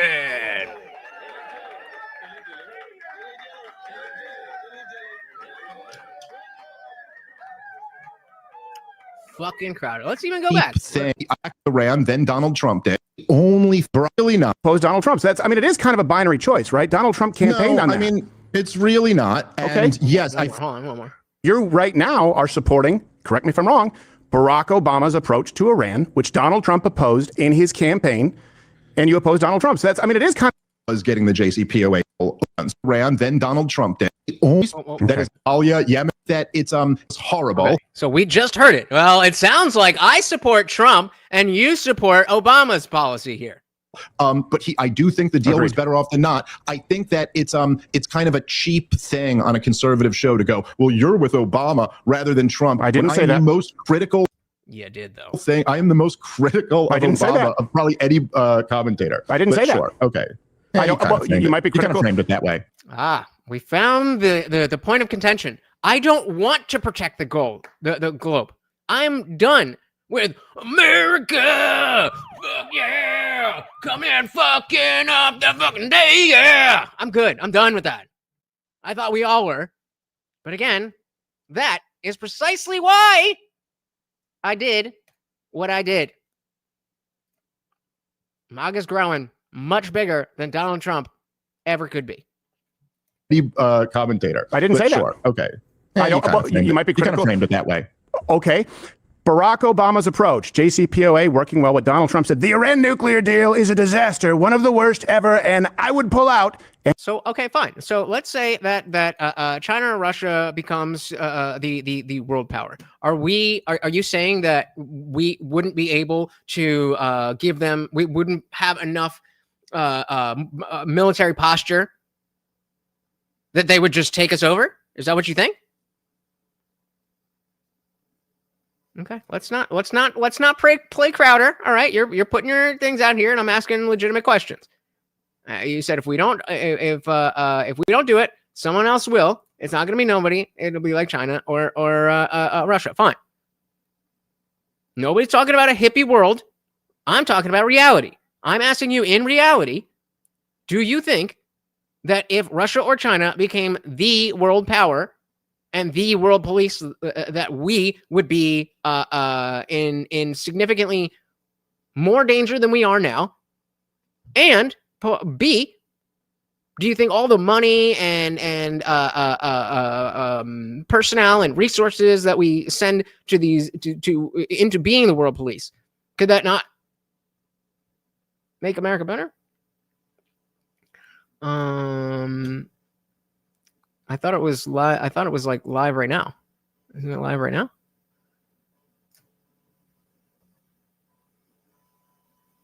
Well, I guess I guess it's over, but I did see it was live, but I mean, it was still, you know, I don't like covering stuff live, because I don't know how it's going to turn out. I don't know what it is, but yeah, we can, I'm very interested to see what that is, and maybe that'll be, Wednesday's show. Oh, it went down. Gotcha. Yeah, no, I didn't catch it. I'm sure somebody caught it somewhere. They've got to have redundancies and stuff. Where we at? So if Russia trying to rule yes, everyone would be in significantly more danger. Okay, I mean, again, I don't necessarily agree. I think that the U.S. military and the UN, and as shitty as all these alliances can be, I think they are shitty because of the fact that we're putting up so much. So I don't see how that is. I'm not saying that would be a good thing. I'm not saying we would be safer. I'm just saying, is it worth World War III to make sure that we are America World Police? Just saying. The Iran nuclear... Guys, we did just pass the 2-hour mark. If you would like to keep the party raging, guys, you know how to do it. And don't forget, Morty Fun is open. Obama's approach. JCPOA working well with Donald Trump said, the Iran nuclear deal is a disaster, one of the worst ever, and I would pull out. And he did. By the way, Iran didn't pull out. Rich past 20% until Biden, right? So, you have Barack Obama's approach, Donald Trump specifically criticizing it, campaigning on doing the opposite. I never said we should not play a role. I said I don't want to be the world police. And they've never stopped a single war. That's because they haven't had to, because we play world police. That's my point. That's exactly my point. So I'm not saying we could be completely isolationist. I mean, the more the better. But they haven't had to do anything because we're doing it all. So let's keep that money. Let's keep those young boys from dying in other countries for no fucking reason. And let somebody else pick up some of the slack. We'll still help. But we don't need to be the world police. That was my argument. I never, ever said that we just don't help the world. Donald Trump specifically criticizing it, campaigning on doing the opposite. And I didn't say you support Obama. I said it seems like in dealing with Iran, you would agree with Obama's approach and disagree with Donald Trump's. But that is the criticism that Dave levied against you. He didn't say that you said, oh, you're an Obama lover now. No, he said on a conservative show, it's unbecoming to be like, oh, well, you agree with Obama just because the semantics kind of help you there. Sure. Not a mischaracterization. I agree with Why do you think that is? Do you think other countries just don't have people? Or do we live in a world where, America's got it?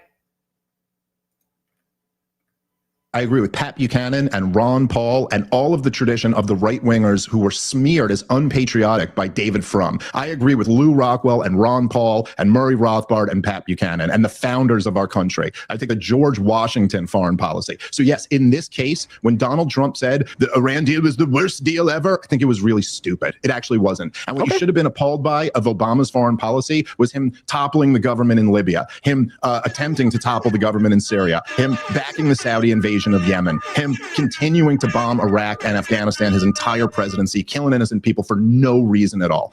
Including 2 American citizens.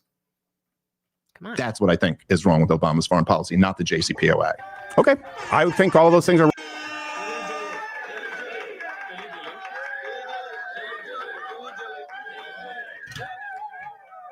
Well, then let them get fucked, because we can protect ourselves. Wrong, and I also think his approach to the JCPOA. I think Donald Trump's approach, this is just a difference of opinion, has been more effective. I think there's a reason that they enriched past 20% only when Biden was president. I think that force does matter, and I think that at a certain point you can't simply engage in diplomacy with certain people. And look, I agree with Donald Trump on what he campaigned on. It doesn't mean that I think you're immoral if you disagree. I just want to clarify our positions. That might be why we're worlds apart on this idea of impeaching Donald Trump. That, to me, was a shock when I would think that as more libertarian leaning, as more non-interventionist leaning, you might say isolationist, non-interventionist, varying degrees therein. For example, I would love, right, like I said, opening statement, to defund all of it. I also know that's not going to happen, right? I think we both agree there's probably not going to be a president in our lifetime who does that, right? So it's not an impeachable offense. Okay, I don't think so. I mean, I don't know about that. We're going bankrupt at an alarming rate, and things are changing very rapidly in this country. I mean, I may have agreed with you 10 years ago if you go, we're never going to see a president who cuts off all foreign aid. I'm not so sure about that today. And I think that not only are we going bankrupt at an alarming rate, and you keep strawmanning me saying doing nothing or not getting involved. I've already explained to you that's not what I was proposing. I mean, you know about this stuff as well as anybody. It is really like the day of reckoning that guys like me and you were warning about 15 years ago is really here. I mean, the interest on the debt has overtaken the entire budget. It's our biggest budget issue is now just paying interest to foreign central banks, not even for a welfare program or for a war that we want to fund. And no, I think it's quite possible that we will live through a pretty big seismic shift in this area in the next few years. Well, I do genuinely hope that you're right. I think, this is just an opinion, I think it's very unlikely if Donald Trump were to be impeached that we'd end up with that. Right now in this scenario, I think what's more likely is a lame duck presidency and the public losing confidence in the Trump administration and voting in a leftist. And I think that would be far worse for America.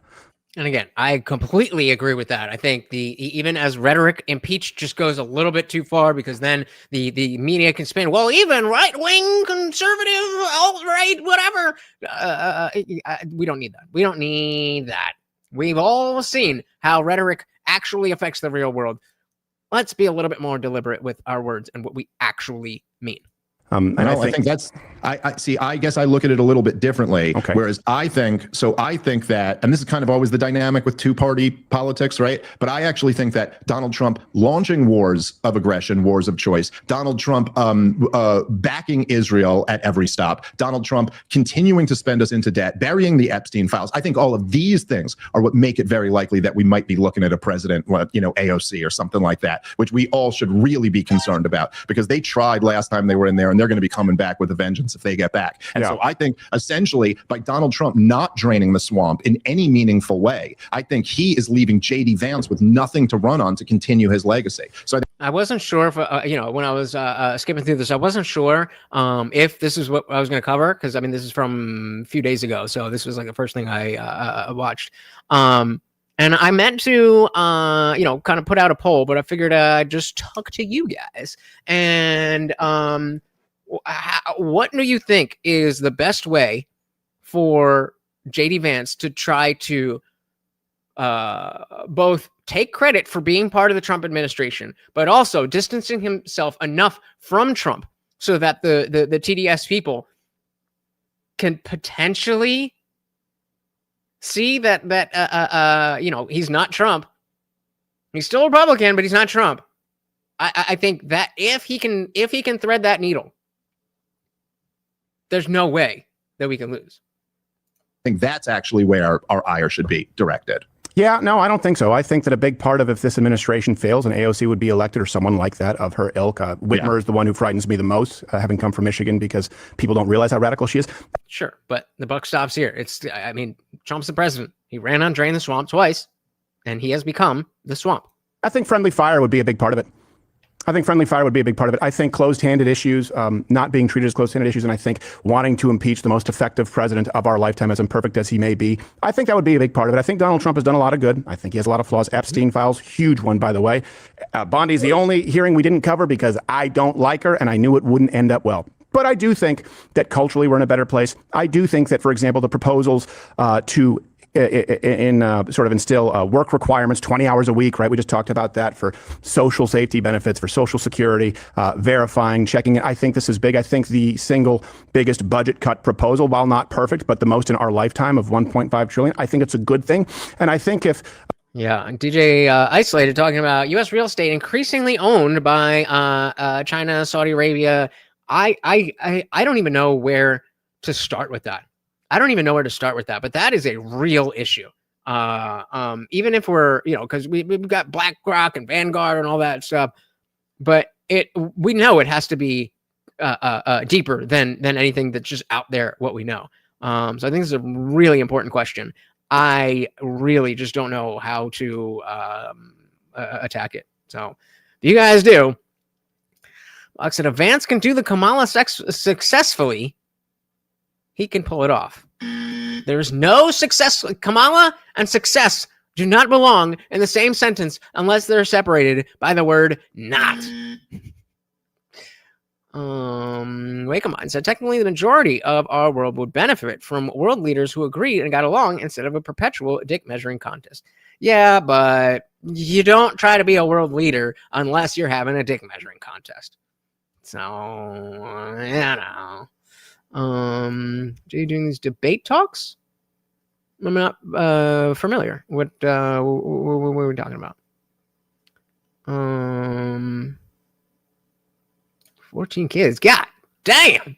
All right, I'm back in. Perfect, but the most in our lifetime of 1.5 trillion. So, guys, I have some stuff I can show you because we're getting on the getting close to the end here. I've got some stuff that I definitely want to show you. And like I said at the beginning of the stream, what we're going to do is if we will only go and do panel hopping and stuff if we hit the goal. We have to hit the goal if we want to go onto panels and stuff. I just can't be doing 7-hour streams for $6. I can't do that. When I go to work, I'm drained. I usually eat after the stream, so then we're on for 12 hours, and I can't do that. So I'm willing to do it. I'm willing to do whatever you guys want to do, but you gotta come through. Biggest budget cut proposal, while not perfect, but the most in our lifetime of 1.5 trillion. I think it's a good thing. And I think if we only aim for the perfect and hold Donald Trump to a standard that we don't hold anybody else, but I think you do because you think they're all war criminals, I think we actually pave the way for far worse. I don't think there's an equivalency. I think he's a lot better than the alternative. And that's why I was so very much caught by surprise in seeing people.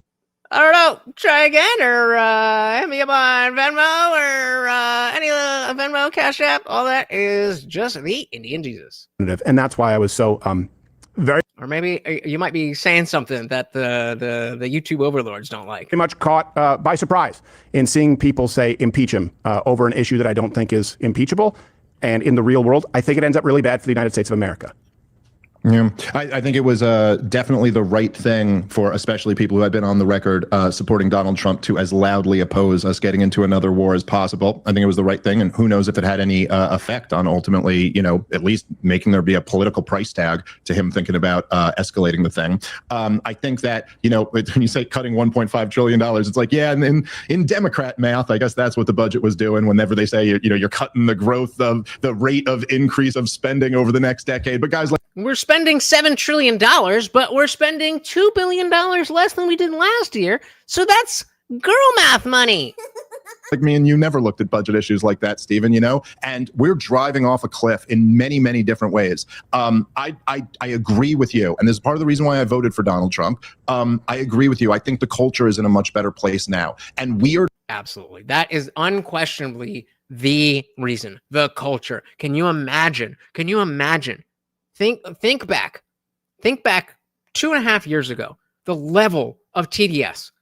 Can you imagine if Trump was still in the conversation where, he might run in 28? Oh my God. I am so glad that we can just put him aside. I love so much of what he's done, but I hate so much of how people react to him. I'm over it. I'm completely fucking over it. Donald Trump. I agree with you. I think the culture is in a much better place now. And weirdly, I think the first time Donald Trump won, the culture actually swung more to the left. I think it was a very interesting dynamic. I think under Joe Biden, the culture started swinging back to the right. And I think with Trump winning, it really destroyed the corporate media in a very profound way. And so I think in a lot of ways, we're in a healthier place as a society now for those reasons. Kamala Harris could not win. That was, and not just for policy reasons, but just because Kamala Harris being the president of the United States is a humiliation that could not be survived. Yeah. You know, like you just can't have that woman be president. So yeah, I agree. I think there's an area we can all agree on. Yes, I think we all agree that Kamala Harris would be an embarrassing drunken bitch leading this country, and it probably wouldn't. When people used to say, "Oh, our standing is hurt because of Donald Trump," I think it could be a whole lot worse with Kamala Harris. I was arguing with my my co-host Rob Bernstein about this the other day, where I was like, "Look, AOC is a lot smarter than Kamala Harris," and he goes, "She's so dumb," and I go, "Yeah, I didn't say she wasn't." Yeah, exactly. She's a lot smarter than the bar is in hell. Kamala Harris. Yeah. Okay, but if you really, that's how dumb Kamala Harris is, or at least how dumb she publicly presents herself. No, it's how dumb she is. It's how dumb she is. Well, I mean, she's good at playing the power game on the other side. Like she rose up the ranks for someone with such little discernible talent, but. The thing about it is, right, is that this is what I meant when I say there's she's a marvel when you consider how talented she is. You think about that? Yeah, we agree. Think about it for a minute. Honestly, it's very Chauncey Gardner. You're like, how do we? And that's where you go, yeah, it seems like people are propped up, and I agree with you on that. Well, okay. So, but I will say that, you know, and again, this is what I meant by this is the big split always in the duopoly, in the two-party system, right, is that everybody goes like, well, you can't attack our guys because their guys are worse than our guys. And there's a plausibility to that. Like, I understand it. Yeah, I'm not playing that game. Like, I'm going to call shit as it is. And I trust myself and I trust you guys to take in, you know, my opinions as I see them. And I hope that you trust that right, wrong, or otherwise, I'm telling you what I actually believe. I've been wrong before. I will be wrong again. But I ain't going to lie to you. Morty is hungry. And weaken your side when you're attacking them if you're trying to unify to beat the other side. Sure. But there's also a problem in not attacking your side and not criticizing it when they're going down the wrong path, because then you lose all that energy. Look, the reason why Donald Trump is president twice in one like simple sentence is like drain the swamp. It's the essence of Donald Trump's appeal was always, you know, that these are a bunch of criminals in DC and we're going to get to the bottom of that. And I'm sorry, like I don't see any even meaningful attempt to get to the bottom of that. The director of national intelligence 4 months ago said she has proof that Obama committed treason, and we're sending that over to the Justice Department. Does anyone here really think that Obama's going to be tried and convicted for treason?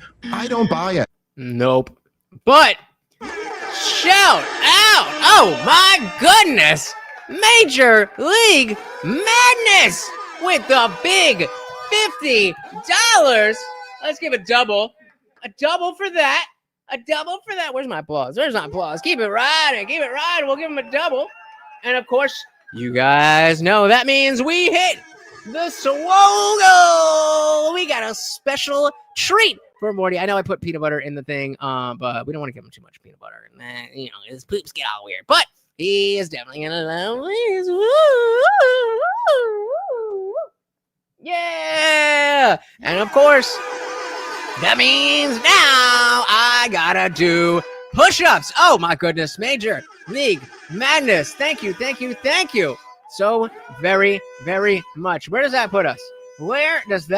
So Morty Fund is now at $62. Oh, thank you so much. We are 4 out of 15 for the stream goal, which is met. And we are at $62, which means 31 push-ups. 31 push-ups. Oh my goodness. Oh my God. And Box and Angry Amputee, sorry, but you've been knocked out of the sponsor spot. Major League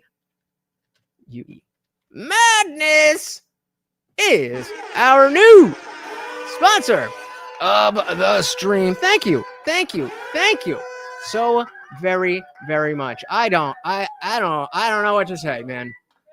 Did this come through? I want a debate in the after party. Y'all better be there. Remember, guys, the link is pinned to the top of the chat. You get a free access to the after party if you hit that link before the stream is over. If you don't know what we're talking about, check this out.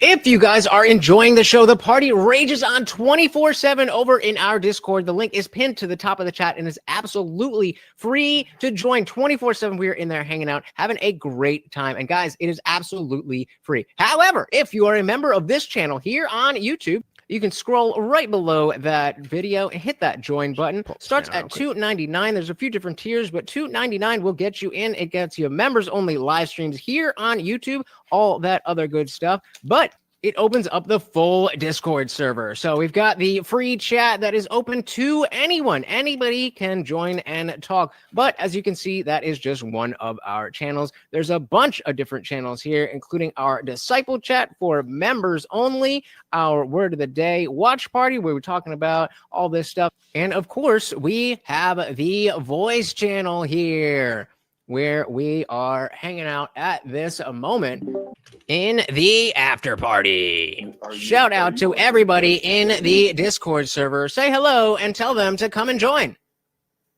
Hello, come and join. There you go, guys. Simple as that. See you there. Thank you again, Madness. And again, guys, that is for members only, but that pinned link will get you access for tonight. Come on through. It's always a good time. Thank you so very, very much again.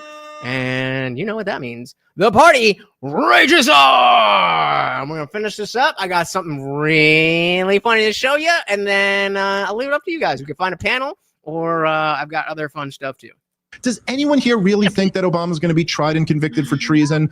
I don't buy it. No, I don't buy it. Not any more than I think don't Schiff is going to be hauled out in cuffs. No, yeah, they're not going to drain the swamp. They're not going to do any of that. And why is it not incumbent on us then to call that out? I mean, hey, we got the I think it is, Dave. right now. If I can say, It absolutely is. If we're not going to call it out, then it's just going to get worse. And when the left calls it out, then we have no defense. When we say, yeah, we already know Trump did this and it sucks. What does that have to do with Kamala Harris or AOC being the fucking president?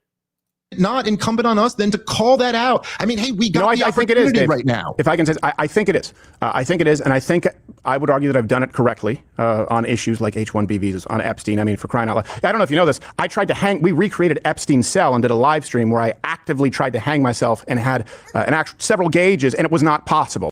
Too bad it didn't work. Just kidding. Just kidding. That's a joke. We recreated it. We recreated the timeline and was dressed up like Evil Knievel. I did not know that. Yeah, and I had a neck brace, so I was safe. We had nurses on staff. It's not neck brace, you fucking pussy. Not possible. It's been a pet cause of mine because we've done so much research, and that was an absolute disaster. I would say, and this would just be a difference. I think that I've done it correctly. And hopefully I've also done this correctly in presenting differences of opinions and not mischaracterizing you, because I think there also is a rot in people going off the wall, using hyperbole. I would categorize impeachment and execution in that, but I certainly would categorize under that, and that you are not guilty of this. People saying, if you disagree with me, you're a shill for Israel. Or on the other side, people saying, hey, if you think we should defund Israel as I do, that you're an anti-Semite. And how dare you? How dare you? And yeah, big shouts out to Major Lee. Thank you, thank you, thank you. Don't tempt me with a good time. That's all I do, baby.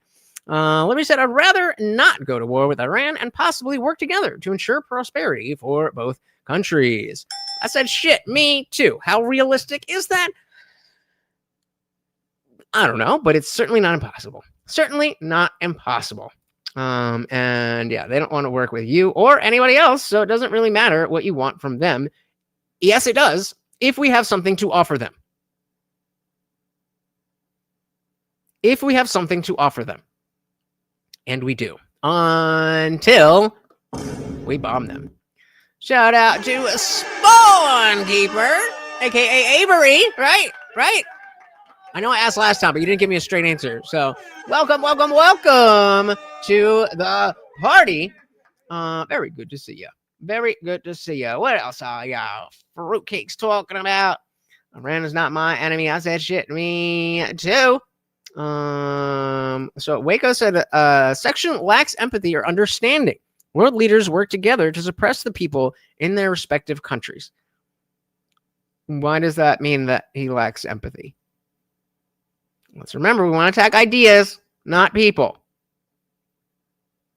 They do literally chant it. I mean, death to America. Like, it's not really low key. But like I said, they're not my enemy until they come over and try to fuck with my people.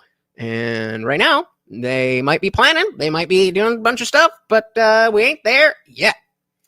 Their government saying they want the downfall of America and they want us dead is a lot more than some guy in a desert. I agree.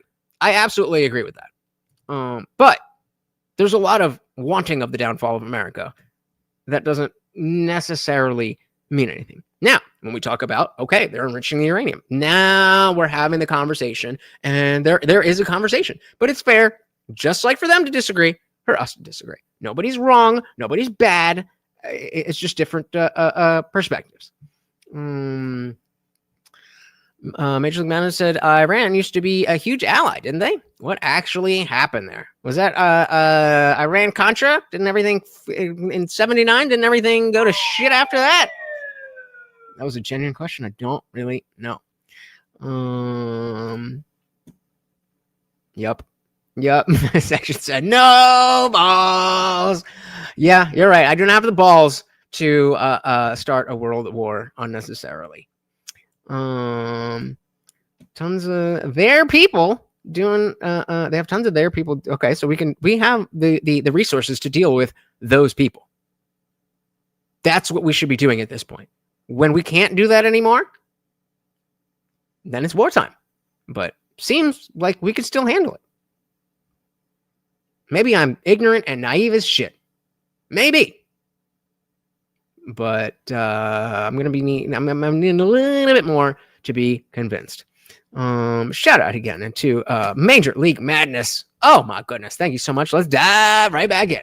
Saying, if you disagree with me, you're a shill for Israel. Or on the other side, people saying, hey, if you think we should defund Israel, as I do, that you're an anti-Semite. And that's why I think we need to have these conversations. I think I would say my opinion is there's a better way to criticize the administration while recognizing the good that they do and not really putting us in a position where we have to accept an alternative. I think impeachment comes close to that. Hey, can we, because I realize we've gone over, but I want to continue. Well, hold on. Okay, so they're kind of going into some bullshit. So what are we talking about here? So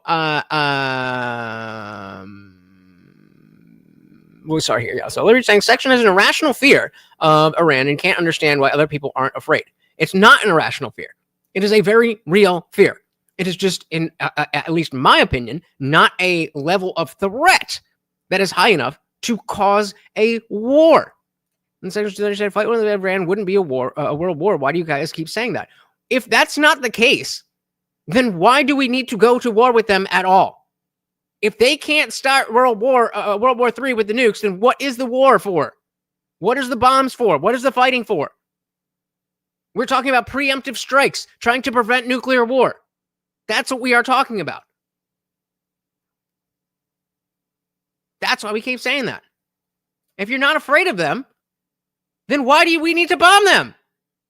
You're out here saying, oh, they want to kill all of us. They're coming over here. They're already doing stuff, but I'm not afraid. But let's just bomb them anyway. What? Pick a side, man.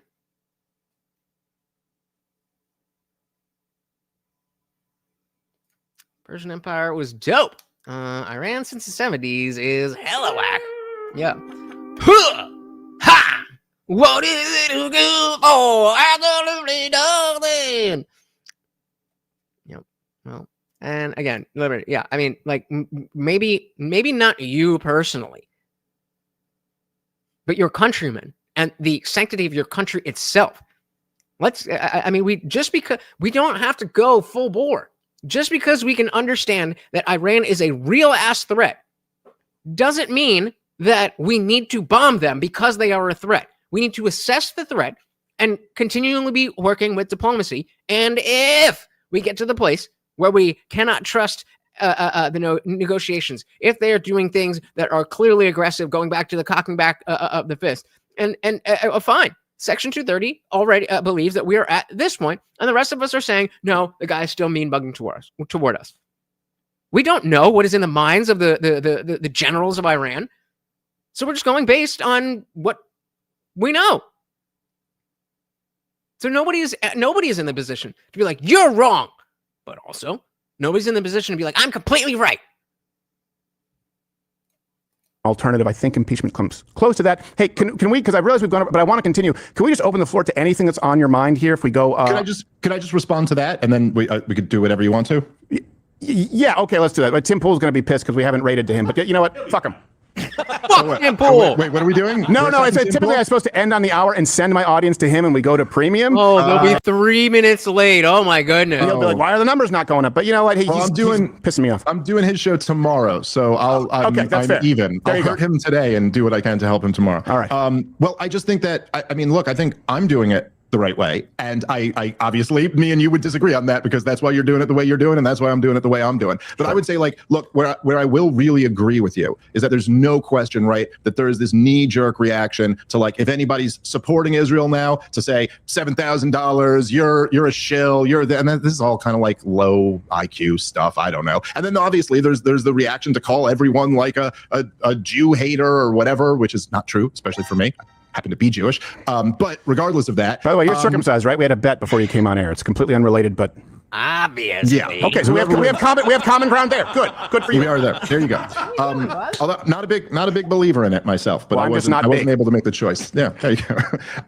Well, so I would say this. Oh my goodness. I think that yes, there's a lot of craziness on all sides. 15 years old. 15 years old. Y'all saw that jump? He was like, "Fuck it, I ain't touching the ground. I'm hopping right over." No, you already have it, more. You already have it. You're already eating it. You're already eating it. I know what he wants. I'm going to make it extra special. Look what I got. So usually what I'll do, before I cut them open, is I'll take a bone and just spread it all up where he can reach it. And then put the bone inside. Tell me this dog doesn't deserve all of this. Give it a little peanut butter on there. There you go. There you go. Now that is a special treat. Thank you. Again, and guys, don't forget that the push-up count can still go up. Every $2 is another push-up that I've got to do at the end of the stream. Where are we? Liberty said they don't have the ability to deliver nuclear weapons, and the U.S. Has technology that can intercept missiles. That's what I mean. That's what I thought. I didn't feel like. Again, I'm not saying that we want to test that necessarily, but is that worth going to war for? I'll take the world war out of it. That is war. Is it worth going to war for? And I say no. At this point, Wake of Mine said war is nothing that anyone should be obligated to participate in. Nor does anyone have a right. To obligate anyone to participate in it. Kings and queens conscript. Don't forget. Well, I'm totally fine with service guaranteed citizenship. I'm fine with that.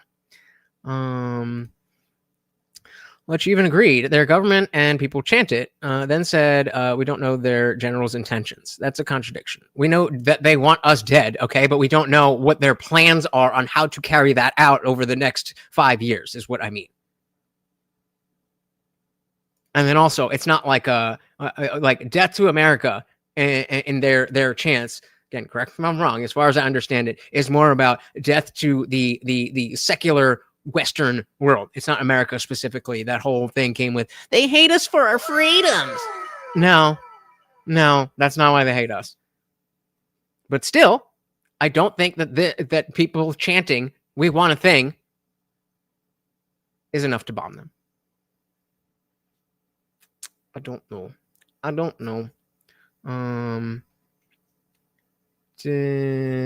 are we? DJ said, only thing I don't like about a lot of these pundits like Dave or Crowder is they play into the notion that conventional warfare normies can understand is still at play. Meaning like talking about boots on the ground and stuff like that. Is that what you mean? Shout out to Ender's Game. I think I had to read that in school. If not, I had it for a long time and never read it. One or the other. Or both. I'm not sure. Anyway, did the school fight chapter make sense as an analogy to preventing all future wars? Chat GPT. We're gonna come in through it. I gotta get better at the thing here, but I finally got a response from StreamYard about the echo on my sounds and videos. So we were talking about habeas corpus and all that. So now we'll go back. What the fuck were we just talking about? Shit, I lost it. How many interceptor missiles we have?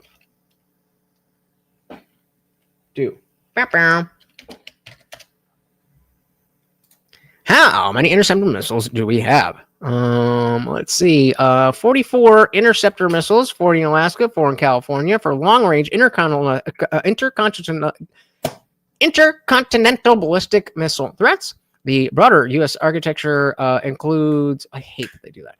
Includes many other systems. Blah blah blah blah blah. The terminal high altitude defense area defense. Patriot missile defense, all that stuff. How I did not locate a reliable public figure. Well, that's probably a good thing. I mean, I guess 44 is not a lot, right? But I don't know if it's scary. Should I be scared by that? That seems like with the bombers and the actual things themselves. I don't know. I feel like maybe it's just the propaganda, but I feel like the American military's got whatever we need. Not saying we're completely safe, but just saying. Exactly. The shower scene. I haven't seen this. So, that's what I was gonna ask. Not that. Stupid. Ender's Game. Okay, that's what I was gonna ask about. Does the school? How about?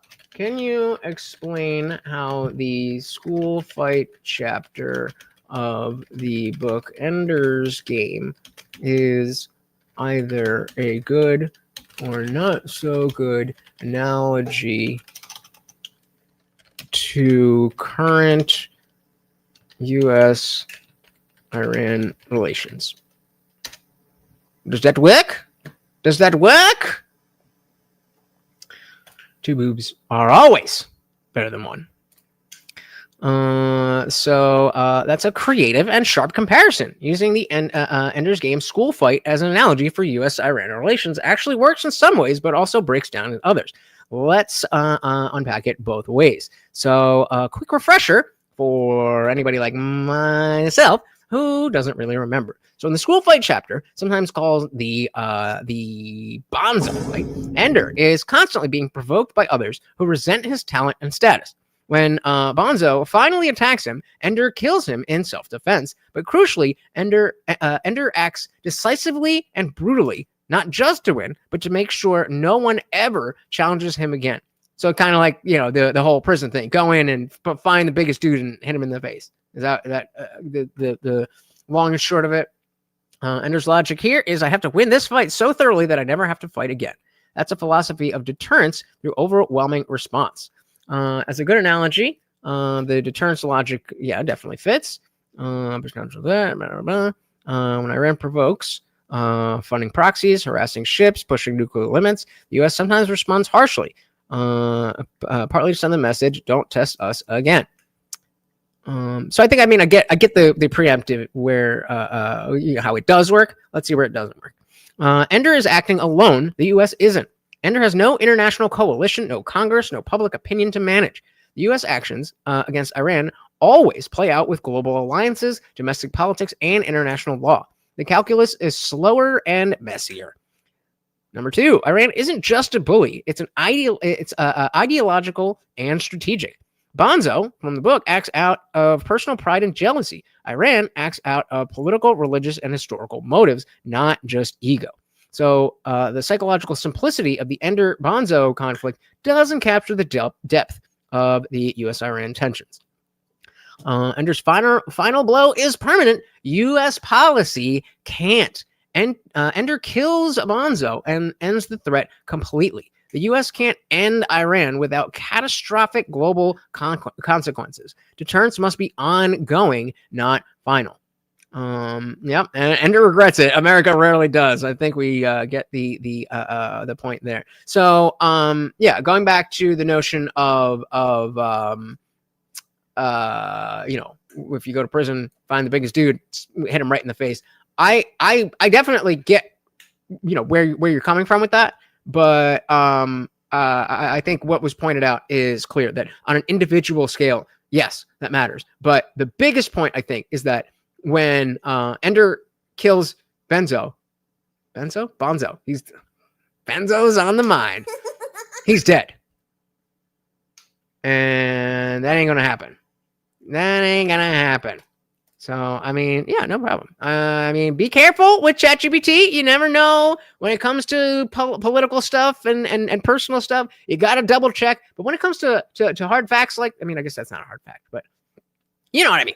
You know what I mean. All right, let's finish this up, and I got some fun shit to show you.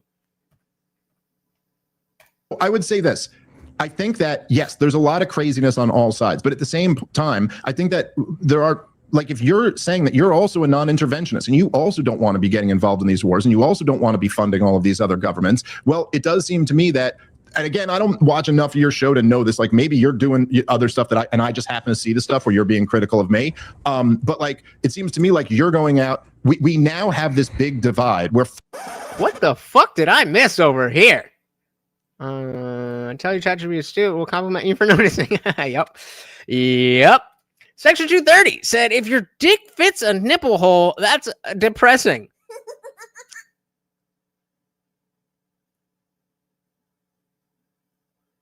What is going on? What is going on? What, the red hairs? Those red hairs are bitches. Bright pink. Oof, I love a nice bright pink nipple. Oh, my goodness. Oh, the small areolas. Oh my goodness! Can you tell I've only dated white girls? Girls with black hair are kinky. If it's dyed, absolutely. And yeah, Waco said good AI interpretation, but it was a little bit off, as you know, normally gonna see.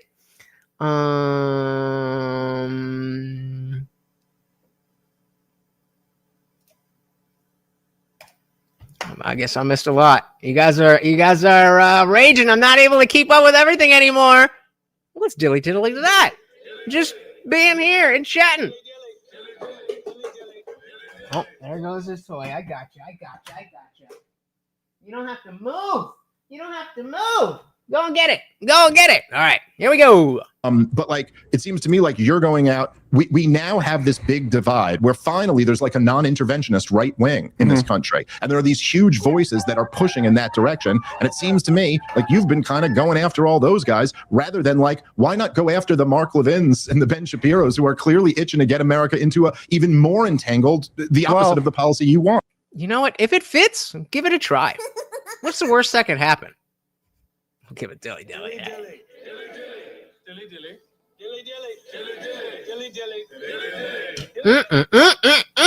I can answer that, and then I do want to go to, I can answer that because you mentioned the falling out. By the way, I never had it with Ben Shapiro.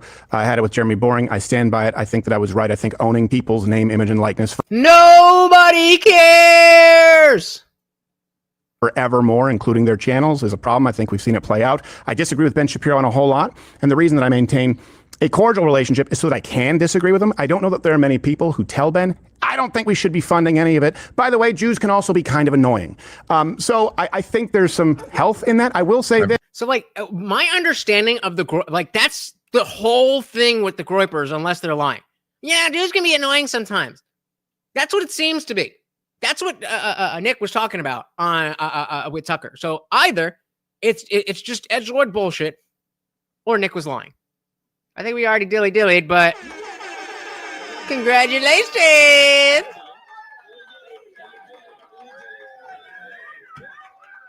I got me and my dog, and he's gonna die soon. Please donate so I can do something cool with it. I will say this. Yeah, I know. Not yourself, actually. Yeah, box is already in there, so feel free. I ask that you do keep a tab open, but you paid your tab. Speaking of which, yeah, head on in there, guys. Make sure you are there before I am, so we know that the party will rage. Well, there's enough gentle in there. I will say that my attacking the left is about probably 20-50 to 1, even on this very issue.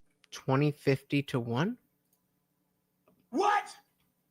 Attacking the left is about probably 20-50 to 1, even. What? What does that mean? Even on this very issue, and like you said, you may not know this. I was asked on air if the United States should strike Iran, actually. Everyone here. And I was the one, I said, you know what? No. I said, and the reason is not that they're not a threat. I said, I know it comes to that at some point if they continue down this path. I said, but I know that if it's done now, the optics will seem like we did it for Israel, which I don't believe, this is where we disagree, I don't believe is true, but I would rather it not happen now. I just think that it's played out pretty well. I'm glad that it's de-escalated, which I think we can agree on. I think if you look at the... Why are we doing this to our community members? You seen him in there, and you let him sit alone. And then we got Box sitting in there, all by him, numbers, I do think you punch right more often than I do. Mine has been in response.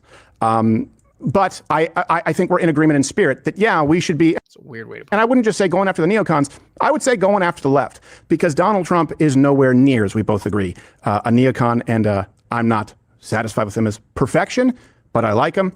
And I want to actually celebrate the wins. Dave, I want to continue on premium here, so please don't go anywhere. We'll just open it to whatever you want. But tell people the best place to find you. I know. All right. Okay, so we've got some stuffs. First, I don't even know if it's worth playing the whole thing. But I think for purposes of... Given that I'm tangentially related to the Panelverse, there's more lore. And Sarah, we brought you in to my organization, brought you up from obscurity. This is how you repay us. I'm afraid that there's gonna have to be repercussions for this. You went to our greatest enemies, Sarah, the greatest enemies. And now I have to turn my back on you. Well, Rob doesn't know the power of the Panelverse. Oh my lord, Rob, why didn't you know the power of the Panelverse? Let's go show the power of the Crucible. I got a poll that's coming up, and I really need you to hit that poll. Shall we? Go show the power of the fucking Crucible. Power of the Panelverse. Really? Okay. You don't know the power of the dark side? Go show her. Rob, who is a world-class debater. Literally world-class debater, has been up against the best in the world and beat them. I just edited it so you answer my question. So again, this is Sarah Tomato released this today. That's all the information I have. So then you're only here for good faith. So then I'm out of this panel then. World-class I'm serious. debater. Either you're gone or I'm gone. Wick, it's up to you. I have no idea what just happened. I agreed to do this. I agreed to have this discussion with him because he sent me a tweet that supposedly said that he's calling out corruption from Biden. He's not. So I'm not dealing with this panel other than to insult this the whole time. So it's either me or him, or you just let me completely eschew the topic and insult this. So. Or we could have the discussion. No. I mean, that's up to you. Hold on, this is important. Ron, it's up to you. I am not listening to a fucking word this guy says, period. He's muted on my end. I can't hear him. You can point to me when it's my turn to talk, and I'll talk. But I'm not going to respond to someone that lied about that to come into here. Not doing it. World-class debater. Someone show me what he said. So I'm uninterested in having a conversation with people naming that I call out Trump's tweet, who supported the corruption done against Trump, including actual admission of illegal places. So I don't send me those people in the DGG who don't care about what Destiny did because wait. I'm not like the DGG people. You're not like the exact same argument. The exact same argument. Other people have done it worse, so you know why it's okay with you. Please, I know you're just a DGG dick suck. You have no talent. Bro, you got Trump's pocket, so I don't care. Ask you, if you don't care, you have no talent. You don't care if you shred the Constitution. You're not American. You're a traitor to America. Sarah Tomato. You guys know the Raging Tomato. Because I think you're saying it's physically not harmful. You know, we got a 2-on-2 going tonight. But Sarah Tomato, right? Oh, can't see. The Raging Tomato. Yeah, this is from today. The aging tomato. Oh, my. Sir, you can take your and they gave you because you are un-American, unconstitutional, asshole who does not care about America, who does not care about the Constitution, who does not care about values, capital values. You can't even talk World class. All thing you can do is shit out now. You can lie, you can offer unconstitutional actions, which absolutely work. You can violate the Constitution over and over and over again, but you will. I am giving no commentary. I just want to show you and give you guys the opportunity to determine what you think it is. And I'm going to do the same poll after the video. Yeah, see you later. Well, gentlemen, that was the panel. World class debate. Yeah. So then, I will never be dealing with Wick again. I'll not be dealing with Soy Bill. But then first, let's talk about Wick. Here's the truth of Wick. Wick is a no-talented, terrible moderator, terrible debater. He is absolute dog. Rob nor my friend. Oh, so now Sweep's a new like thing. Somebody else was it DJ saying people are sweeping for this administration. Now Andrew sweeps for where does this lingo come from? So anyway, are you going to apologize to Rob or no? For what? You know, for you being. I shouldn't have yelled. Probably I shouldn't have yelled like I did, but apologize for what? Like, again, if you, as he said, he's going to stay on my show and just talk the whole time and disrupt the panel. No, I'm not apologizing for not letting him disrupt. Yeah, he had every right to do that. He had every right to do that. The guy was there under false pretenses, and he proved it to you, and he just didn't care because he was a leftist, right? Because there were no pretenses to be on my show. Like, no one misrepresented themselves to get on my show. To me. I don't care what they argue about offline or in other venues. I don't care if they have beef in other venues. It's not my issue. It's not my problem. You're moving the goalpost. So here's what happened. The guy explained to you why it is he didn't want to engage with him because it was under bad faith. And he was free to leave. Give me 2 seconds, Wick, and then he just spoke out. It was under certain conditions that this guy was there under false pretense. He said, I'm not going to deal with this guy, which is completely justified. What does Wick do? Well, you can leave, Rob. Because after all, I love only having 40 people watch me, right? That was what happened, isn't it, Wick? No, I didn't kick Rob off. Rob left of his own accord. Because you refused to allow, or he kept talking, so I kept talking. What's that? He kept talking, so I kept talking. I matched his energy. Yeah, no, you didn't match any energy. What you did was you refused to give resolution to this issue in which he was in the right. No, I refused to give him the resolution that he wanted.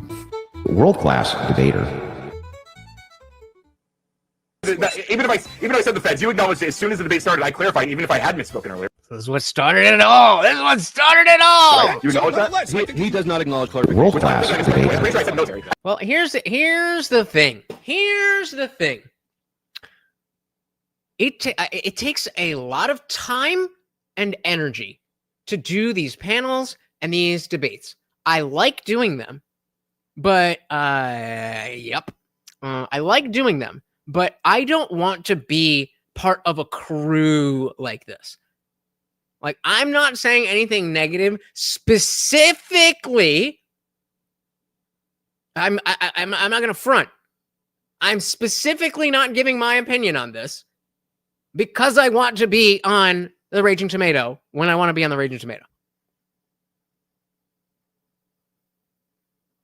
I don't want to have to owe anybody anything. I'm just a guy giving my opinion on shit. And now, I think you actually misheard, but that's fine. Only the left. Last week you said that these are activist courts and that there is no understanding of the law whatsoever. That's just an assertion. You have no evidence that activist courts. You just disagree with the rules. You're such a baby.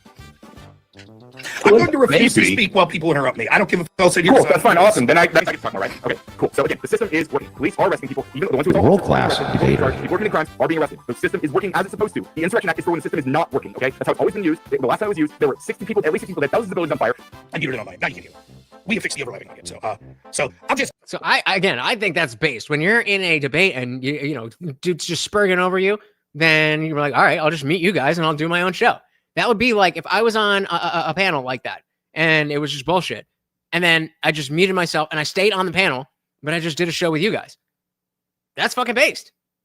Now, Sarah's framing this as hey, shout out to Waco Mind. Finally made it to the Discord. You have just been given the permissions. You can see Box and ML Madness in the Let Us Speak Boys channel. All you got to do is click and you are there. Made it.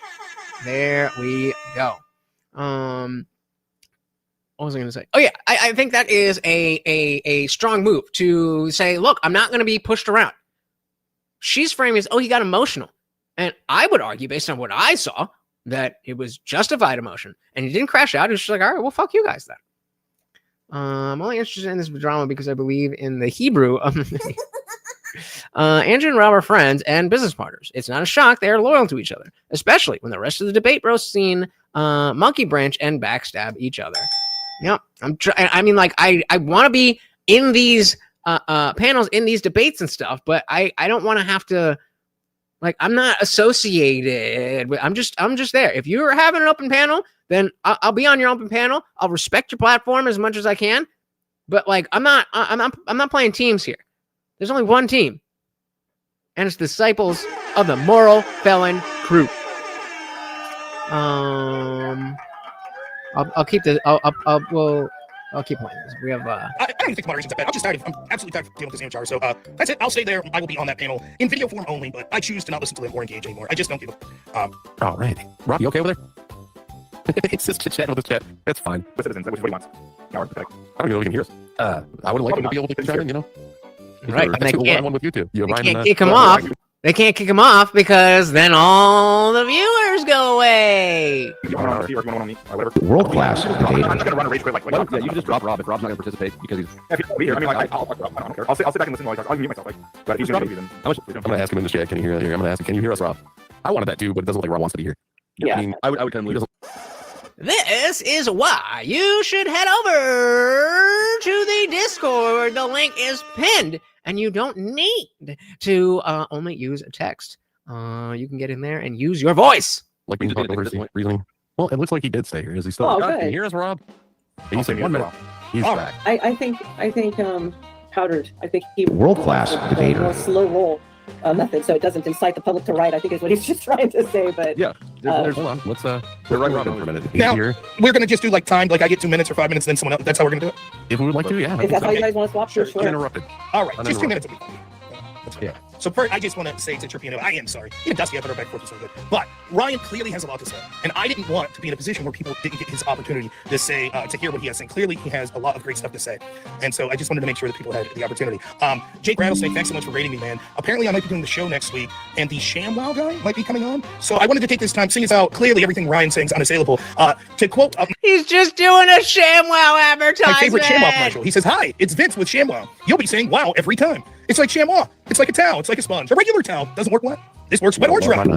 There you go. So Liberty, you got your mic fixed, right? So I'm hoping that we're gonna have some interesting after-party discussion tonight. The house, the car, the boat, the RV. ShamWow holds 12 pounds of weight in liquid. Look at this. It just does the work. See that? Yeah. How much you pay for that? Let me know when my 2 minutes is up. ShamWow leaves a job. You're taking 2 minutes to do ShamWow? No, they put it in. They didn't let me finish my spiel.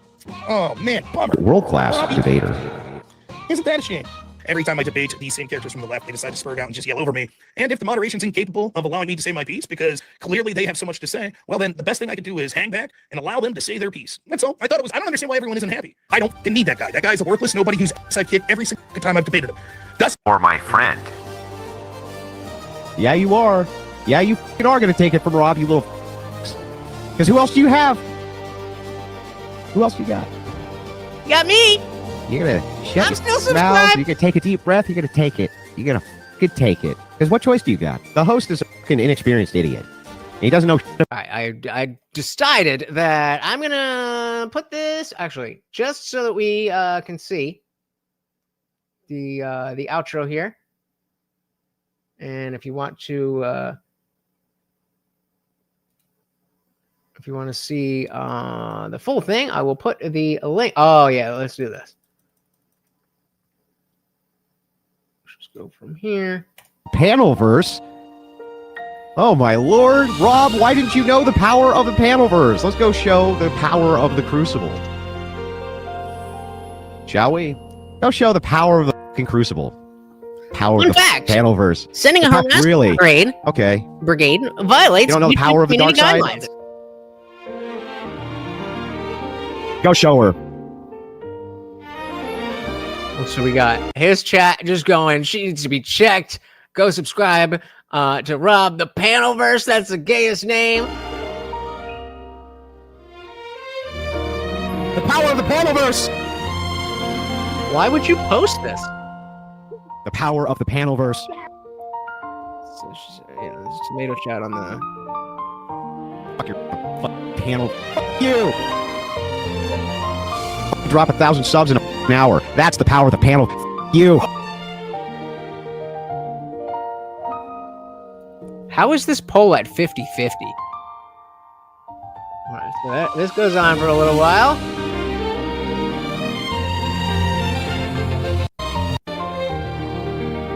Alright, so we start out at 50-50.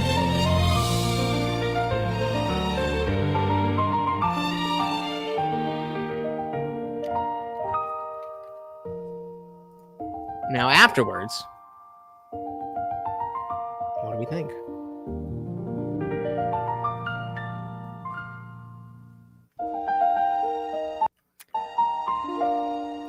Andrew's brand became tarnished from sweeping for Rob. Did it though?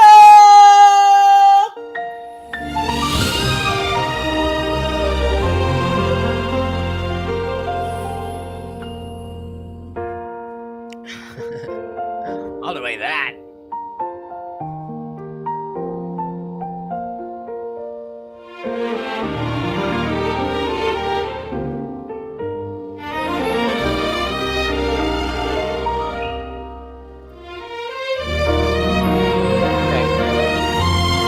I want a number. I want a number. I'm going to ask you a question, separate from the poll in a few seconds, and I'm asking for a number. Written, directed, edited, and all that jazz by the Raging Tomato herself. How many hours, or how many hours do you think it took to do this?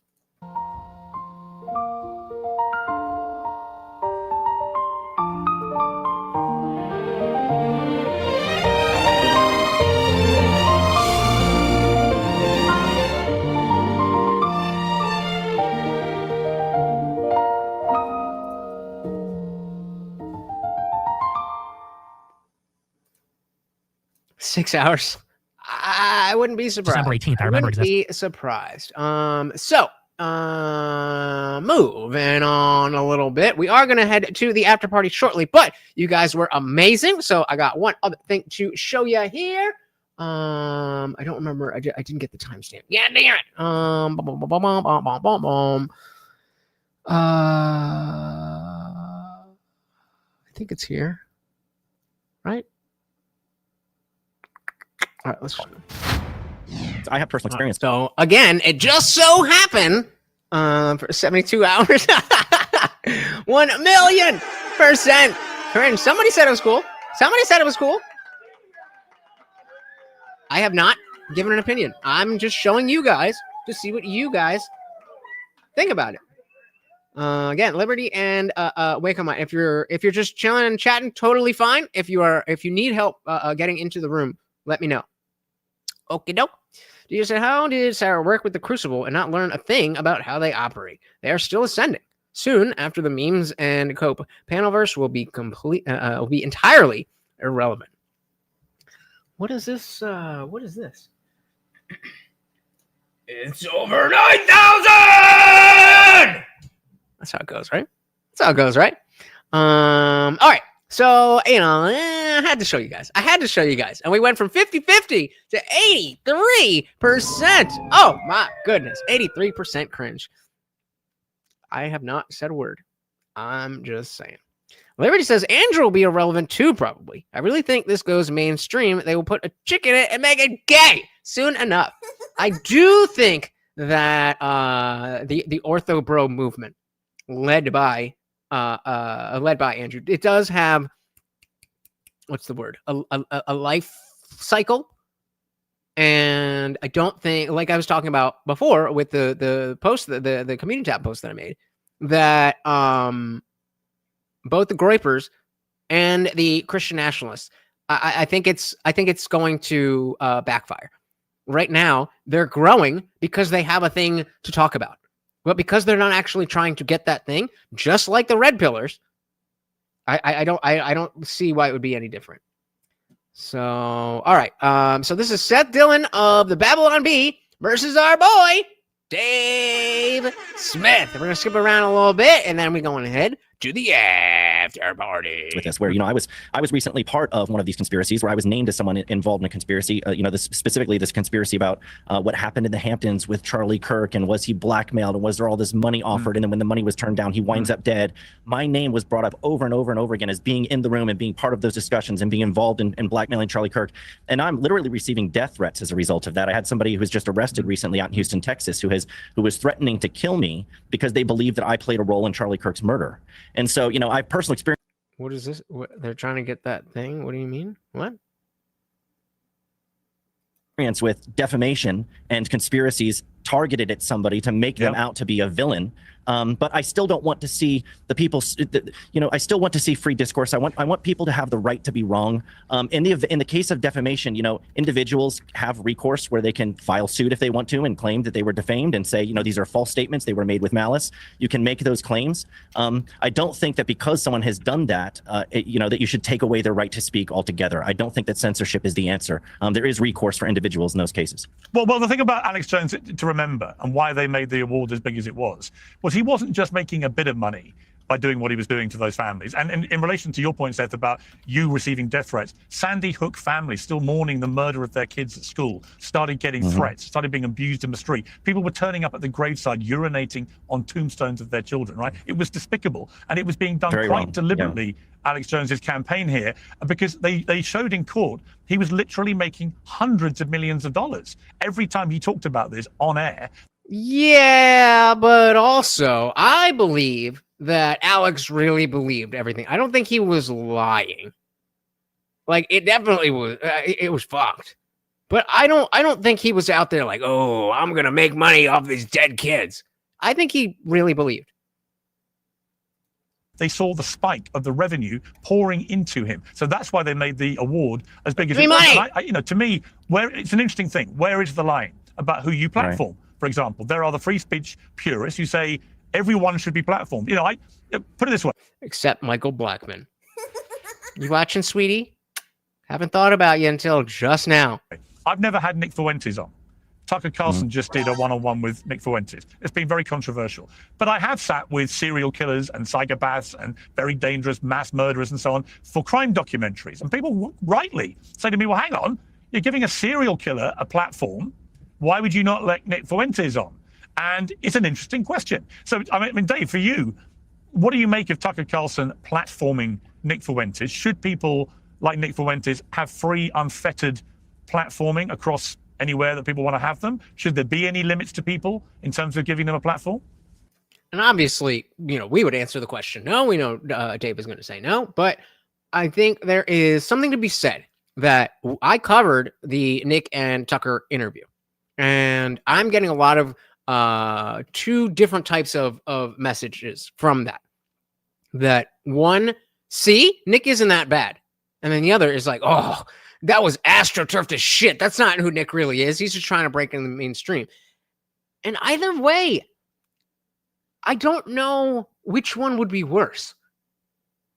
Because if Nick understands, if Nick has really, the way that I've been saying it, is the whole Groiper thing. And it seems like, based on what Nick said to Tucker, that it is a similar type of thing that when we talk about black fatigue, we're not saying all black people do this, that, or anything. I mean, even at the end of the Crowder thing, he's like, oh, do you think you're being annoying sometimes? There are stereotypes that do absolutely exist. Does that mean that what he, so did he mean what he said on Tucker, or was that breaking him trying to soften his message to break into the mainstream? And if it was him softening his message to break further into the mainstream, then is that a good thing? Because he's already out there. You know what I mean? Like, if he's going to be out there, I'd rather have a tamer version than a more edgelord version. I don't know if there was a real question there, but Well, I mean, I think that's a decision for anybody to make of who they want to talk to. I mean, I believe in freedom of association. You know, by the way, if you look at the numbers, I'm not so sure it wasn't Nick Fuentes platforming Tucker. And I mean this with, like, I love Tucker. He's a good friend of mine. But look, the one that makes it particularly ridiculous with this Nick Fuentes thing, and I agree with you too, by the way, you know, I've talked to all types of people. I've had conversations with communists on my show and socialists. And weirdly, like, that never seems to be an issue, which is just very strange in a way, because it's like, I mean, you could make an argument communism is the worst ideology ever. It's responsible for like 100 million deaths in the 20th century. It's still responsible for the oppression of people in Cuba and in North Korea, maybe quasi in Venezuela. But so anyway, but with Nick Fuentes particularly in this moment, what's so funny to me about it is it's like, guys, we ran the experiment of trying to. Yeah, but I think that the parish attendant, that's I call that the ortho bro bump. You get people who are into a fad. This is the fad. I'm not saying none of them are legit, but we've seen religiosity doing this. There's a small blip, and then it's going to continue. If you can find Alex Jones coverage, it would blow your mind. Nobody actually went and watched it, obviously. I didn't either. What would blow my mind about it? Censor Nick Fuentes. When I say we, I don't mean me. I never believed in that, and I had him on my podcast, you know, back in the day too. But this guy is huge. It's just undeniable. He is huge. So at this point, you're just saying, would you like to not have a conversation about this? Look, I think. And so this, I don't know him well enough to make this type of assessment. But again, that is a good thing if he has no problem abandoning the Groyper sycophants. That seems like a better thing than him pushing Groyperism, is that the word, into mainstream. There are lots of bad ideas all over the place. I always err on the side of sitting down and having a conversation is better than putting people in silence, trying to squash people. And look, Nick Fuentes was one of the most censored people in the country, and he's bigger than ever right now. So clearly that didn't work. And now we're having conversations. That worked out. Yeah. Yeah, and Seth, you know, it was simultaneously, you mentioned the Charlie Kirk thing, Seth. I wanted to ask you specifically about what Candace Owens has been doing around Charlie Kirk's murder. Many people think she is deliberately fueling pretty insane conspiracy theories linking Israel to the murder and so on. You've been dragged into some of this stuff, I know. What is your response to what Candace has been doing? Because she has a massive platform. She's getting. What the fuck? I'm gonna get Seth's answer, and then I want to jump to them talking about Gaza. Dave calls him out pretty hard, and then it's time for the after party. These views amplified to a lot of people. I mean, unless you guys keep the party raging. I think it's despicable in the same way that you think what Alex Jones was doing was despicable, for the same reason. You have people who are close friends and family members and associates, colleagues of Charlie Kirk, who loved him very dearly and are in the middle of mourning and grieving the loss of their friend, somebody that they love. And the spotlight of suspicion is being shined on them, and they're being accused of playing some kind of role in a cover-up. And you need to have, in order to leverage accusations like that, or even just insinuations, if you're not alleging it and you're just kind of like, here's the dots, you guys go connect them. You have to have some evidence. You have to have some reason for thinking that's the case, not just that you feel it. We know we don't know, but we know that we know, is something that she said. It's just, you can't go by your gut feelings. You can't go to what your dreams and what your dreams told you, and then go down this dark path of trying to vilify and smear people who had nothing but love for Charlie, and would have, some of them I know very personally. Frank Turek was there standing by Charlie's side. He's been caught up in some of this stuff, and he's been in the crosshairs of Candace just recently, and he would have put himself between that bullet and Charlie if he could have. He loved Charlie like a son, and so the grief is compounded by all of this. But just a step back real quick to the thing about Fuentes on Tucker's show. I agree with Dave. Maybe you're surprised that we agree on so much, but I agree with Dave about Tucker having every right to talk to whoever he wants to. I also agree that when you censor people and you try to suppress their voices, in many cases you only make them louder. I mean, look what happened with the Babylon Bee. I think we're more popular today than ever. We have a bigger following. I mean, maybe 3 or 4 years ago. I don't remember the last time I'd seen something from the Babylon Bee that was like, oh shit. But they had their day in the sun. She just said it's a thing. I wouldn't yet assign good or bad to it. Who else on the right is going to go as hard on Zionism as old Nick? Old Nick or old Nick? I mean, Dave. But, not going to go as hard. But, yeah, fair enough. I mean, I think Dave made a point here that he's already here. Like, he's been deep person, deep bank, deep everything. He has no accounts, and still he is huge. So I don't see how not having I don't see how not having the conversation is beneficial to anybody. never, because there were all these efforts to censor and suppress our voice. It backfired pretty spectacularly. Drag the bad ideas out into the sunlight, engage with them, confront them. And this is my criticism of the interview with Nick Fuentes, is that there wasn't confrontation. Nick has said terrible things. Nick has said things like, he wants to, when we get into power, all these atheists and these heretics and these perfidious Jews, they deserve the death penalty. They need to be executed. He's glorified Hitler and said that he's really cool, really effing cool, actually. He's... Hey, shout out to the captain of the Moral Felon Crew. Welcome to the party. Do you think Nick is trying to tap Erica? Nick Fuentes and Erica who? There's a lot of Ericas. Well, who's Erica? In the conversation with Tucker, he talked about his admiration for Stalin, who's responsible for tens of millions of deaths. Yeah, that was odd. December 18th. I love that because, blah, blah, blah. What the fuck are you talking about, bro? And that's the kind of edgelord shit that I'm talking about. Like, I feel like he just said that because he knew it would be like, what? And that goes right into the Arrested Development thing that he's almost 30, but he acts like he's 18. Boston bombed, the kid they said did it was photographed with the backpack after the bombing. Mercenaries were on site with the exact backpack that blew up, and the one guy was spotted after the bombing without the backpack.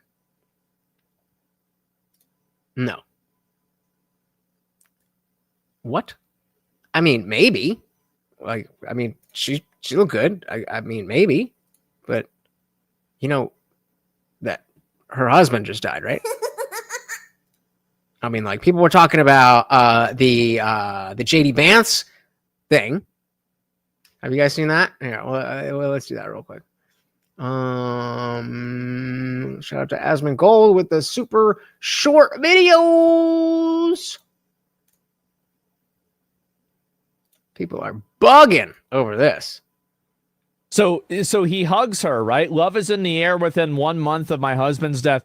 So there's been a lot of people wondering about this and curious because they think that for some reason, I don't necessarily know why, that JD Vance is now, I guess, like in a... Yeah, I'm going to put Hunter and Erica in slightly different categories. Like interested in, or like this woman likes JD Vance. Like, I don't really know what this is. It's just a hug. Yeah, he gave her a hug, and no one will ever replace Charlie, but I do see some similarities. That picture right here. This is what everybody's bugging out. Bugging out about, like, oh, running her hand through his hair.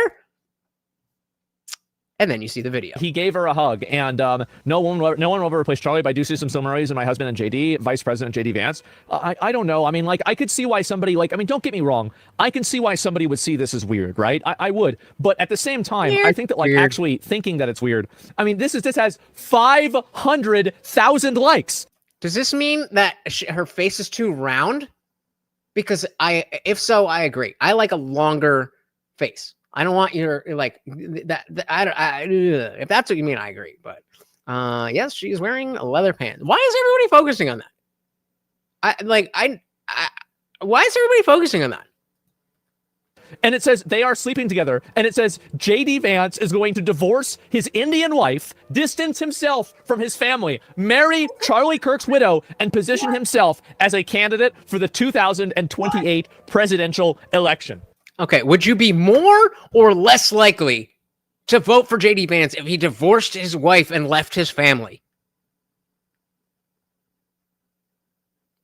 Let's put it to a poll. And it's all over a hug. That has to be botted? I don't think that it is. I actually don't, because look at how many replies it has. Like, no, I think this is bona fide, like, legitimate, like, grassroots retardation. Where's JD's couch's position on all this? You're a total fucking retard. So this is the clip of it happening, okay? Okay, so remember. Oh, running the fingers through the hair. It's so sexual. Oh, is the vice president a two-timer? Is he doing the thing that, to be fair, a lot of other presidents have done in the past, right? Like, we know about Bill Clinton. There's a pretty good understanding about JFK, and there's a possibility about Trump, too. Well, I mean, I guess actually Trump, we know about Trump, right? Especially before he was president. But, like, is this another example of it, right? I don't know. Yeah, the Clinton sequel, I guess so. I don't think that's what's going to happen. And they say streamers have parasocial problems. This is the kind of stuff. Like, if I bring a girl on my stream, everybody, or the thing is that whenever I watch the shoe on head video, people are like, wow, this girl's perfect for you. Like, you should start dating her. I'm like, she's married. What's wrong with you? Like, and these are 31-year-old men in the chat saying this. These are grown ass adults that, you've graduated college. Like, you have like maybe an advanced degree. You manage people at your job, and you're in my chat. Oh, you should marry the girl that you're watching the video of. Oh, I'm helping. What are y'all doing? What are you guys thinking? Oh my God. And so anyway, I see this shit happen, right? And anyway, so that's some high school shit. It is. It absolutely is. And that's what I think this is too. So this is what basically a lot of the controversy is about. Is JD Vance a two-timer? I think the entire thing, everything about it is ridiculous. And the reason why is that this is the reason why I think JD Vance is just probably a really nice guy, and there's no reason for anybody to think this. It's because of the photos, like him in a bathroom with 3 girls in high school when he was fat. So like if he was a fat, weird-looking guy in high school and he had 3 girls taking photos with him, hanging out with him, and same thing if you're short, everything like that, that means that this guy is probably pretty nice and pretty pleasant and reasonable to get along with, right? Because you guys know, I mean, did you have 3 girls hanging out with you in high school? I didn't, and I wasn't even fat. I didn't have that. So anyway, yeah, there's got to be some degree of charisma or politeness or some sort of positive that like he has. All right, here we go. I don't know. Nobody ever asked this. All right, ready? This is the hug. This is the hug heard around the world. So far, everybody is saying, yeah, I would be less likely to vote for JD if he divorced his wife, or divorced his family, divorced his wife, left his family, and got with Erica Kirk. So, someone who doesn't really understand the whole Christian blah, blah, blah, blah, blah, blah, blah, blah.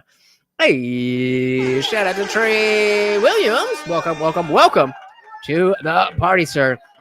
Let's get a fresh look. Trey, we're about to watch the video of, obviously, Vice President J.D. Vance and Charlie Kirk's wife about to embrace him. Everybody is freaking the fuck out.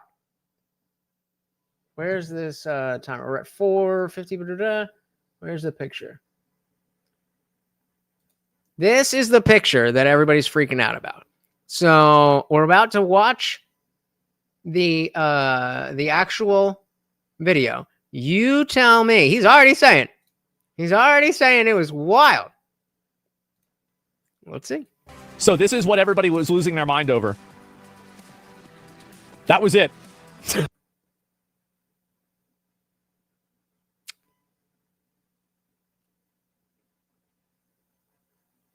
If that is wild to you, you must live a boring ass life. But for real, like, what? All should like, yeah, okay, all right. But these are people who are going through I mean, God, do I hate this term? But these are trauma bonded people. There's a reason that there's more emotion there. I think it's silly. Everybody's showing up. Hey, what's good? Wow, tag. Welcome to the party. Very good to see you. Hope you had fun. Bitches in high school wore a fedora and sold drugs. That's all women want. Yep. She touched the back of his head. That's not even running her fingers through his hair or anything. Bingo. Yep. Thinking that hug is wild is wild. What if you died and he was there as a real friend? Because that happened. I don't know. Y'all crazy. All right, I'm gonna jump ahead to where Dave Smith calls out Seth Dillon over hostage swap. We're gonna watch this, and then you guys can keep the party raging. Otherwise, I have push-ups to do, and then it's time for the after party. Yeah, right. Oh, anybody that just joined, if you're wondering, Morty is totally fine here. But as you can see, we have started the Morty Memorial Fund. I had a discussion with the vet and He's not long for this world, and I would love to be able to send him off and have a little legitimate memorial. And I cannot afford that. So if you'd like to help me, then I would be very much appreciative. Diving back in. I know both you and your partner over at Babylon B, Joel, I believe is his name. You got very upset with. Yes. So you got very upset with me because I said, when I basically had a tweet where I said something like, look, it's good the ceasefire happened. Less people are dying. There are hostage swaps taking place. That's great. Let's hope, for the best. Something like that. And both of you guys got very upset at me for using the term hostage swaps. And Joel said, you're describing innocent Israelis being held he said, on the Gaza side, it's nothing but innocent people. On the Israeli side, it's all terrorists. Now, I pointed out that 1,700 of the people that Israel released were just people that they grabbed and were holding without charges, something Israel's been doing for many, many decades. He referred to all of them as terrorists with no shred of evidence. Like, that to me sounds pretty bigoted to just assume that every Palestinian is automatically a terrorist. Did you push back on that at all when your colleague, your partner said that? See, my point is, look, obviously it's a rhetorical question. You didn't. But the point is that, yes, it's easy to say you should push back against bad ideas. But when you start from the starting point that your ideas are correct. Look, I think Nick has some bad ideas. I think you supporting Israel's destruction of Gaza is substantially worse than any of his views. Ooh. So, him and Tucker had a falling out. This was them coming back together. I support the right of Israel to defend itself against terrorism. And, they're at war with people who want to see them wiped off the map. I think there's a distinction between, genocide, which I think is an inaccurate term for what's being done. Just warfare, the effort that's been made to try to reduce civilian casualties has been significant. Really? Reduce by what? From 7,000 to 6,900? I mean, these are talking points. These are talking points from 2.5 to 3 years ago when we were like, oh no, October 7th. Which was really bad. But as we've been discussing throughout the whole night, the reaction is a little bit much. There's standards that are applied to Israel that aren't applied to anybody else in these things. I would distinguish between the hostages that were taken on October 7th and the prisoners that Israel is holding. We can have that's not really the topic of this conversation, but interesting question. I would lean to say yes. But I would like, if this were a debate topic, I would debate this. We disagree about what the bad ideas are. Though. No, it's not, because what we're talking about is that we all have our own view of what the bad ideas are. We all have the freedom to engage in a discussion about that. That's what the free marketplace of ideas is. It's where the good and the bad clash, right? Where we both voice our own opinion about what that is and try to hash that out and try to arrive at the truth. Those are healthy conversations. I'm not calling for an end to any of those conversations. My criticism of Tucker Carlson, for example, is a contribution to the discussion, not an attempt to end the discussion. And I don't appreciate it being characterized as censorship by everybody who's saying that I'm calling for censorship. That's the last thing I'm calling for. No, I wasn't saying you're calling for censorship. I'm just making the point. Sorry, go ahead, Pierce. Sorry. I was going to just say on this wider question of Israel. Yeah, Section 230 said, when you start a war, you don't get to determine the level of reaction from the people you attacked. Gaza attacked Israel. Gaza doesn't get to decide how Israel responds. Totally fair, but I'm not Gaza. I'm on the outside. Well, it's my tax dollars going to all this shit. But as much as I can be, I'm on the outside. So I didn't attack fucking anybody. So I can look at this as a third party and be like, hey, that was really bad. But also, Israel, chill the fuck out. Or both of you actually fucking fight a war and figure it the fuck out. Instead of just this tit for tat. Well, you did that. Well, you did that. You did that. You did that. You did that. End it or shut the fuck up. End it and stop wasting my tax dollars and the lives of innocent people. Please. We've seen in the last couple of days a flare-up which has not ended the ceasefire, but it appears that Hamas, or they say it was a group they weren't in contact with when it happened, killed an IDF soldier, and Netanyahu responded with huge force, but has now stopped the bombing relatively quickly compared to... Here's the thing. Here, Section 2 said, I'm on the outside too, and I don't think Israel is doing too much. I would agree with you if they had the goal of flattening Gaza, because that would end the conflict. They don't want to end the conflict. They want to keep bringing more money in. That is what this is about.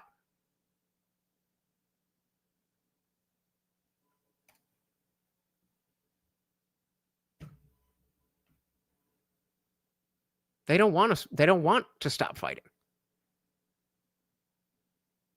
So why should we be involved in that? What we've seen before, and the ceasefire remains intact. And you have the Qatari Prime Minister acting as a mediator as part of this process, saying that the fault lay initially with the Palestinian group, as he put it, who killed the IDF soldier. We're going to You can say that again. See these flare-ups, but do you believe that the overarching ceasefire can actually succeed here? And what does the future look like? Well, I mean, that is the big question, right, Pierce? And it's tough. I don't know why I got little kids, so I don't know why this is the image I keep. But you know, like when a little kid has a loose tooth and like right before the tooth falls out, and it's just like it's hanging on by the tiniest little thread. Like it's basically all. I mean, that's where the ceasefire is right now. Like officially, they're saying it hasn't been broken, but oof, man, are we really, really close? Look, I wish I could be more optimistic about it. I think that there's a lot of fundamentals on the ground that make it very unlikely for this to lead to a lasting peace. But one of the dynamics that I'm most concerned about probably, and you've done a lot of covering this over the last year or so, Pierce, but there have been both Netanyahu himself, the longest serving prime minister and current prime minister in Israeli history, he's said recently that the Greater Israel Project is near and dear to his heart. Obviously, Smotrich and Ben Gvir and others in the government have talked about ethnically cleansing the Gazans out of Gaza, taking it over themselves. You know, Donald Trump, there's this weird standoff. Hold on. Is that Jeremy Renner? Oh, no, not Jeremy Renner. Welcome. Said, do you think that all Palestinians actually support Hamas? Most of them are kids anyway. Israel actively targets civilian areas with little intel on where Hamas. Really, it's still horrific. Yeah, I agree. But what is worse is keeping this kind of stuff going. If you're in a war, then you either need to fight to win to stop the fighting, or you're just murdering people.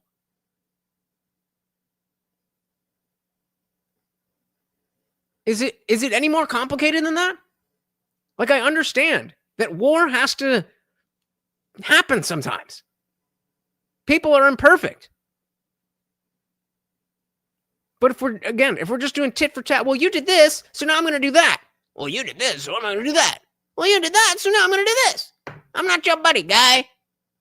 Is that really what we want? And if that's what they want, then leave me, my tax dollars, my country, and my countrymen the fuck out of it, please. Thank you. Welcome to the party, not Jeremy Renner.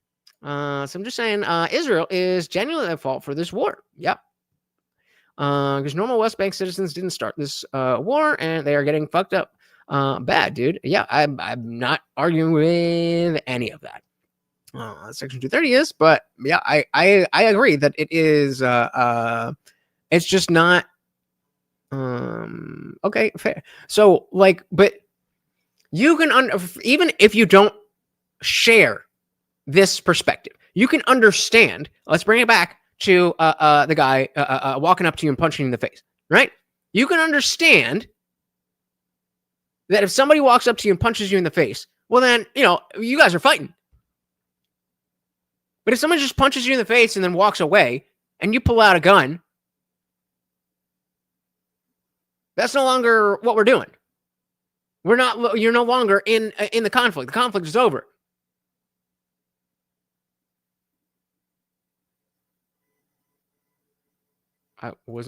Isn't most of Gaza under 18 or younger? Isn't that? I mean, I've heard that. I don't know if that's I don't know if that's true, but that's what I've heard. Cleansing the Gazans out of Gaza, taking it over themselves. You know, Donald Trump, there's this weird standoff, right, where Donald Trump finally said, I don't think I've ever heard a U.S. president say before, that they would cut off all funding and support for Israel. And he said, if they tried to annex the West Bank. And then when J.D. Vance is in Israel, they hold a vote in the Knesset and vote to annex the West Bank. Now, I think the dynamic here is this. Are those guys going to give up on this plan when they... Oh, where are we? Yeah, I like that. I'm going to call you Jeremy Renner because... it's just easier. But yeah, it's like if you got shot because your uncle got into a bar fight. I think that's a good analogy. Now, sometimes when we're talking about nations, that's going to happen because it's not about what you personally did, it's about your government. So that's not necessarily outside of what we would expect when there is a war. But we can all see that this situation, as stated, is not correct. It is not moral. And so just extrapolate. There's more, it gets more complex as you get up there, but the principle stays the same. Come on. Are those guys going to give up on this plan when they know, these are not stupid people, Pierce. They know damn well that they have lost the entire young generation. Like over here in America, in terms of people who watch these debates all this time, it's over. My side has won the debate. The support for Israel has evaporated, and they know that. And so in a way, I think they know that this is their moment. They've got the most pro-Israel administration in the history of the United States of America, and they know that in the future they will not have this level of support. So if they were going to make a move to ethnically cleanse the rest of the Palestinians out of Gaza, if they were going to make a move to officially annex the West Bank, which has already, essentially been annexed, this might be the time that they feel like they got to go for it. And so this might be the time they feel like they got to go for it. Sounds about all right to me. Another latecomer. Welcome, welcome, welcome. Very good to see you. We are about to head over to the after party, but just want to hear Seth's remarks here. But very good to see you, sir. And if you're here, I better see you over there. Big question. I'm not saying I know that that's the case. I hope it's not, but I'm very concerned about that. Seth, what's your response to that? Well, I have my doubts about whether or not a ceasefire can hold in this situation because, both sides are, both sides have their own interests to protect. I think that, I don't know if you did, Dave. I would ask you because I'm not sure if you did or not. But were you objecting to Hamas, dragging people through the streets and executing them after the ceasefire was announced and Israel started to withdraw? And we're talking about concern for civilians and people that are being slaughtered in the streets. Like, did you express any outrage about that when that was happening? Yeah, I did, but I just find it. Yeah, well, right. So just to answer your question, yes, I did, and I find it just hilarious that you guys who have been supporting the destruction of Gaza somehow don't see your own hypocrisy when you turn around and go, "Oh my God, people are dying." I've never supported the destruction of Gaza. I've never once supported the destruction of Gaza. I wish that none of it had ever happened.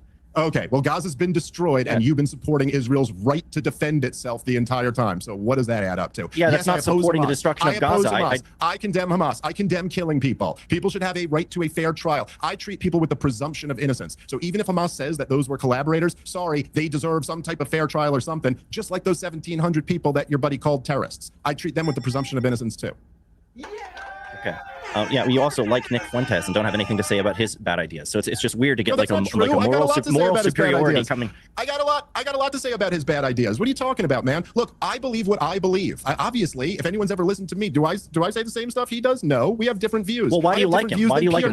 Why do you defend Nick Fuentes? Why do you like him if you hate his ideas so much? I don't know. I mean, like, I hate a lot of Pierce's ideas, and I like him. Pierce was for gun control. He's a dirty Brit coming over to my country trying to round up the guns. I'd still love to grab a beer with him. Yeah, but he's never called for the execution of atheists, heretics, and perfidious Jews. He doesn't say that they should, burn in ovens and glorify Hitler. I mean, he hasn't gone that far, has he? I don't think Pierce has said anything like that. I don't know why you don't want to be friends with somebody who has those kinds of views. I have not gone that far, no. Not that far. Not yet. He took the joke from me. Yeah, well, look. Not yet. God damn it. I mean, not as quick. I want one more question. As a professional comedian. I want to know what Dave thinks about Tucker essentially calling Charlie Kirk a heretic by saying that anybody who's a Christian Zionist is a heretic. All right, guys. This is the last segment that we're going to see. If you would like to keep the party raging, any donation will do it. But I am ready to head to the after party. I mean, that was Charlie Kirk, was it not? Okay, but I mean, I think obviously he's speaking about evangelical Christians in general and saying that this violates the Bible, like to make it about. Yeah, that's a circle that Charlie Kirk fits inside. It applies to him. Okay, but so he's criticizing a view that Charlie Kirk had. Yeah, I disagree with Charlie on that too. So what's your point? He said he hates those people more than he said he hates those people more than anybody else and called them heretics. And yet he spoke at Charlie Kirk's memorial so glowingly. How do you reconcile those two things? Yeah, he obviously didn't hate Charlie Kirk. There you go. Come on. This is like ridiculous. Yes, he's making a point that he thinks that actually the Christians who put Israel above their own government and believe that like only Jesus can come back if the Jews control the area, that is goofy, and I agree. Yeah, well, if you say you hate people that have Charlie's views, then you're saying you hate Charlie. Yeah. Okay. I don't. Good. If that's the argument you want to go with, okay. If that's the argument you want to go with, that is why the Babylon Bee is not doing so well. Oh, my goodness. Well, all right, guys. I'll see you later. Bye. Oh, no. Wait. This music doesn't echo, right? Does the music echo? Or okay, so wait, let's try this again. Let's just see if they fixed anything. Stop the cap. Echo or no echo? Emotional damage. Echo or no echo? I already put the music on. Echo. All right, and then the music, no echo, right?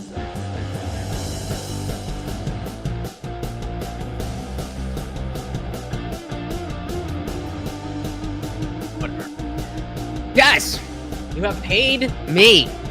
Now, it is time to pay yourself. Why is it still a fucking issue? I will show you why it's a fucking issue. Oh my goodness. I am, before we do this, I want to show you why this is still an issue.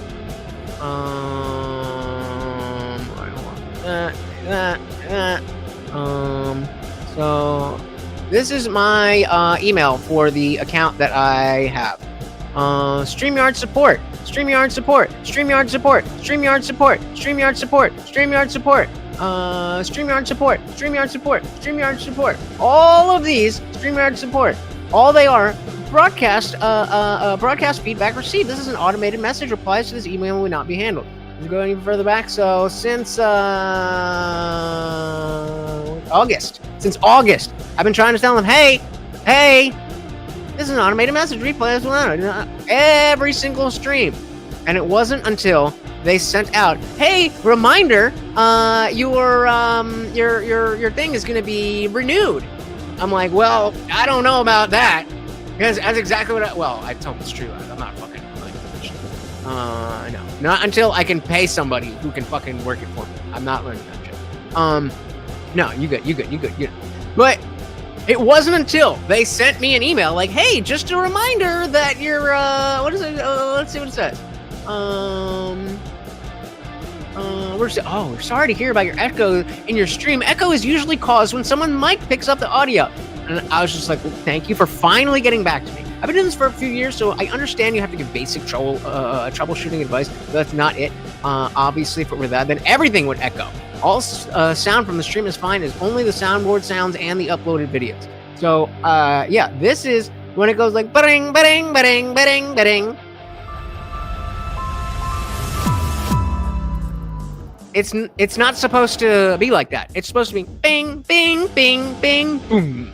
That's what it actually is. But it's just enough that I haven't really changed it. But yeah, so they haven't responded. But I was like, yeah, I think it's time to, I think it's about time that I sign up with Streamlabs. And they were like, oh, how can we help? Yeah, that's what the fuck I thought. Oh my God, guys, we are at 298 views. I would be so happy if we could hit 300. Just give it a share. It doesn't even matter. You like the echo version? I mean, we could keep it. I'm just saying, I want it to work the way that I want it to work. But we got the music going. All right. You have paid me. Now it is time to pay yourselves. What do we have? $62, and that is 31 push-ups. So I want to see you doing, well, I can't see you, 31 push-ups. Hey, shout out to a time traveler. Said Kelly sent me. I'm pretty sure that's Kelly, but 2 more views and we get that 300. Welcome. Send me money, my dog is dying. No, just kidding. No more push-ups. I don't want to do any more push-ups, but 31. If you can't do 30, do 20. If you can't do 20, do 10. If you can't do 10, do 5. If you can't do any of that, then just do some girl push-ups. It's time to pay yourself. Let's do it. 31 flavors, just like Baskin Robbins. Let's go.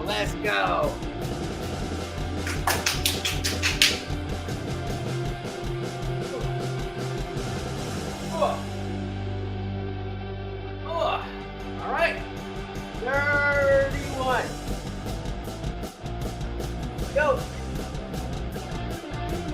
1, 2, 3, 4, 5, 6, 7, 9, 10, 11, 12, 13, 14, 15, 16, 17, 18, 19, 20, 21, 22, 23, 24, 25, 26, 27, 28, 29, 30, 31, and 1.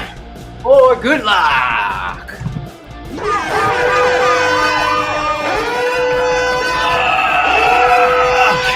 That's how you are going to help me stop being so fucking puny. Is it working yet? No? Not yet? All right.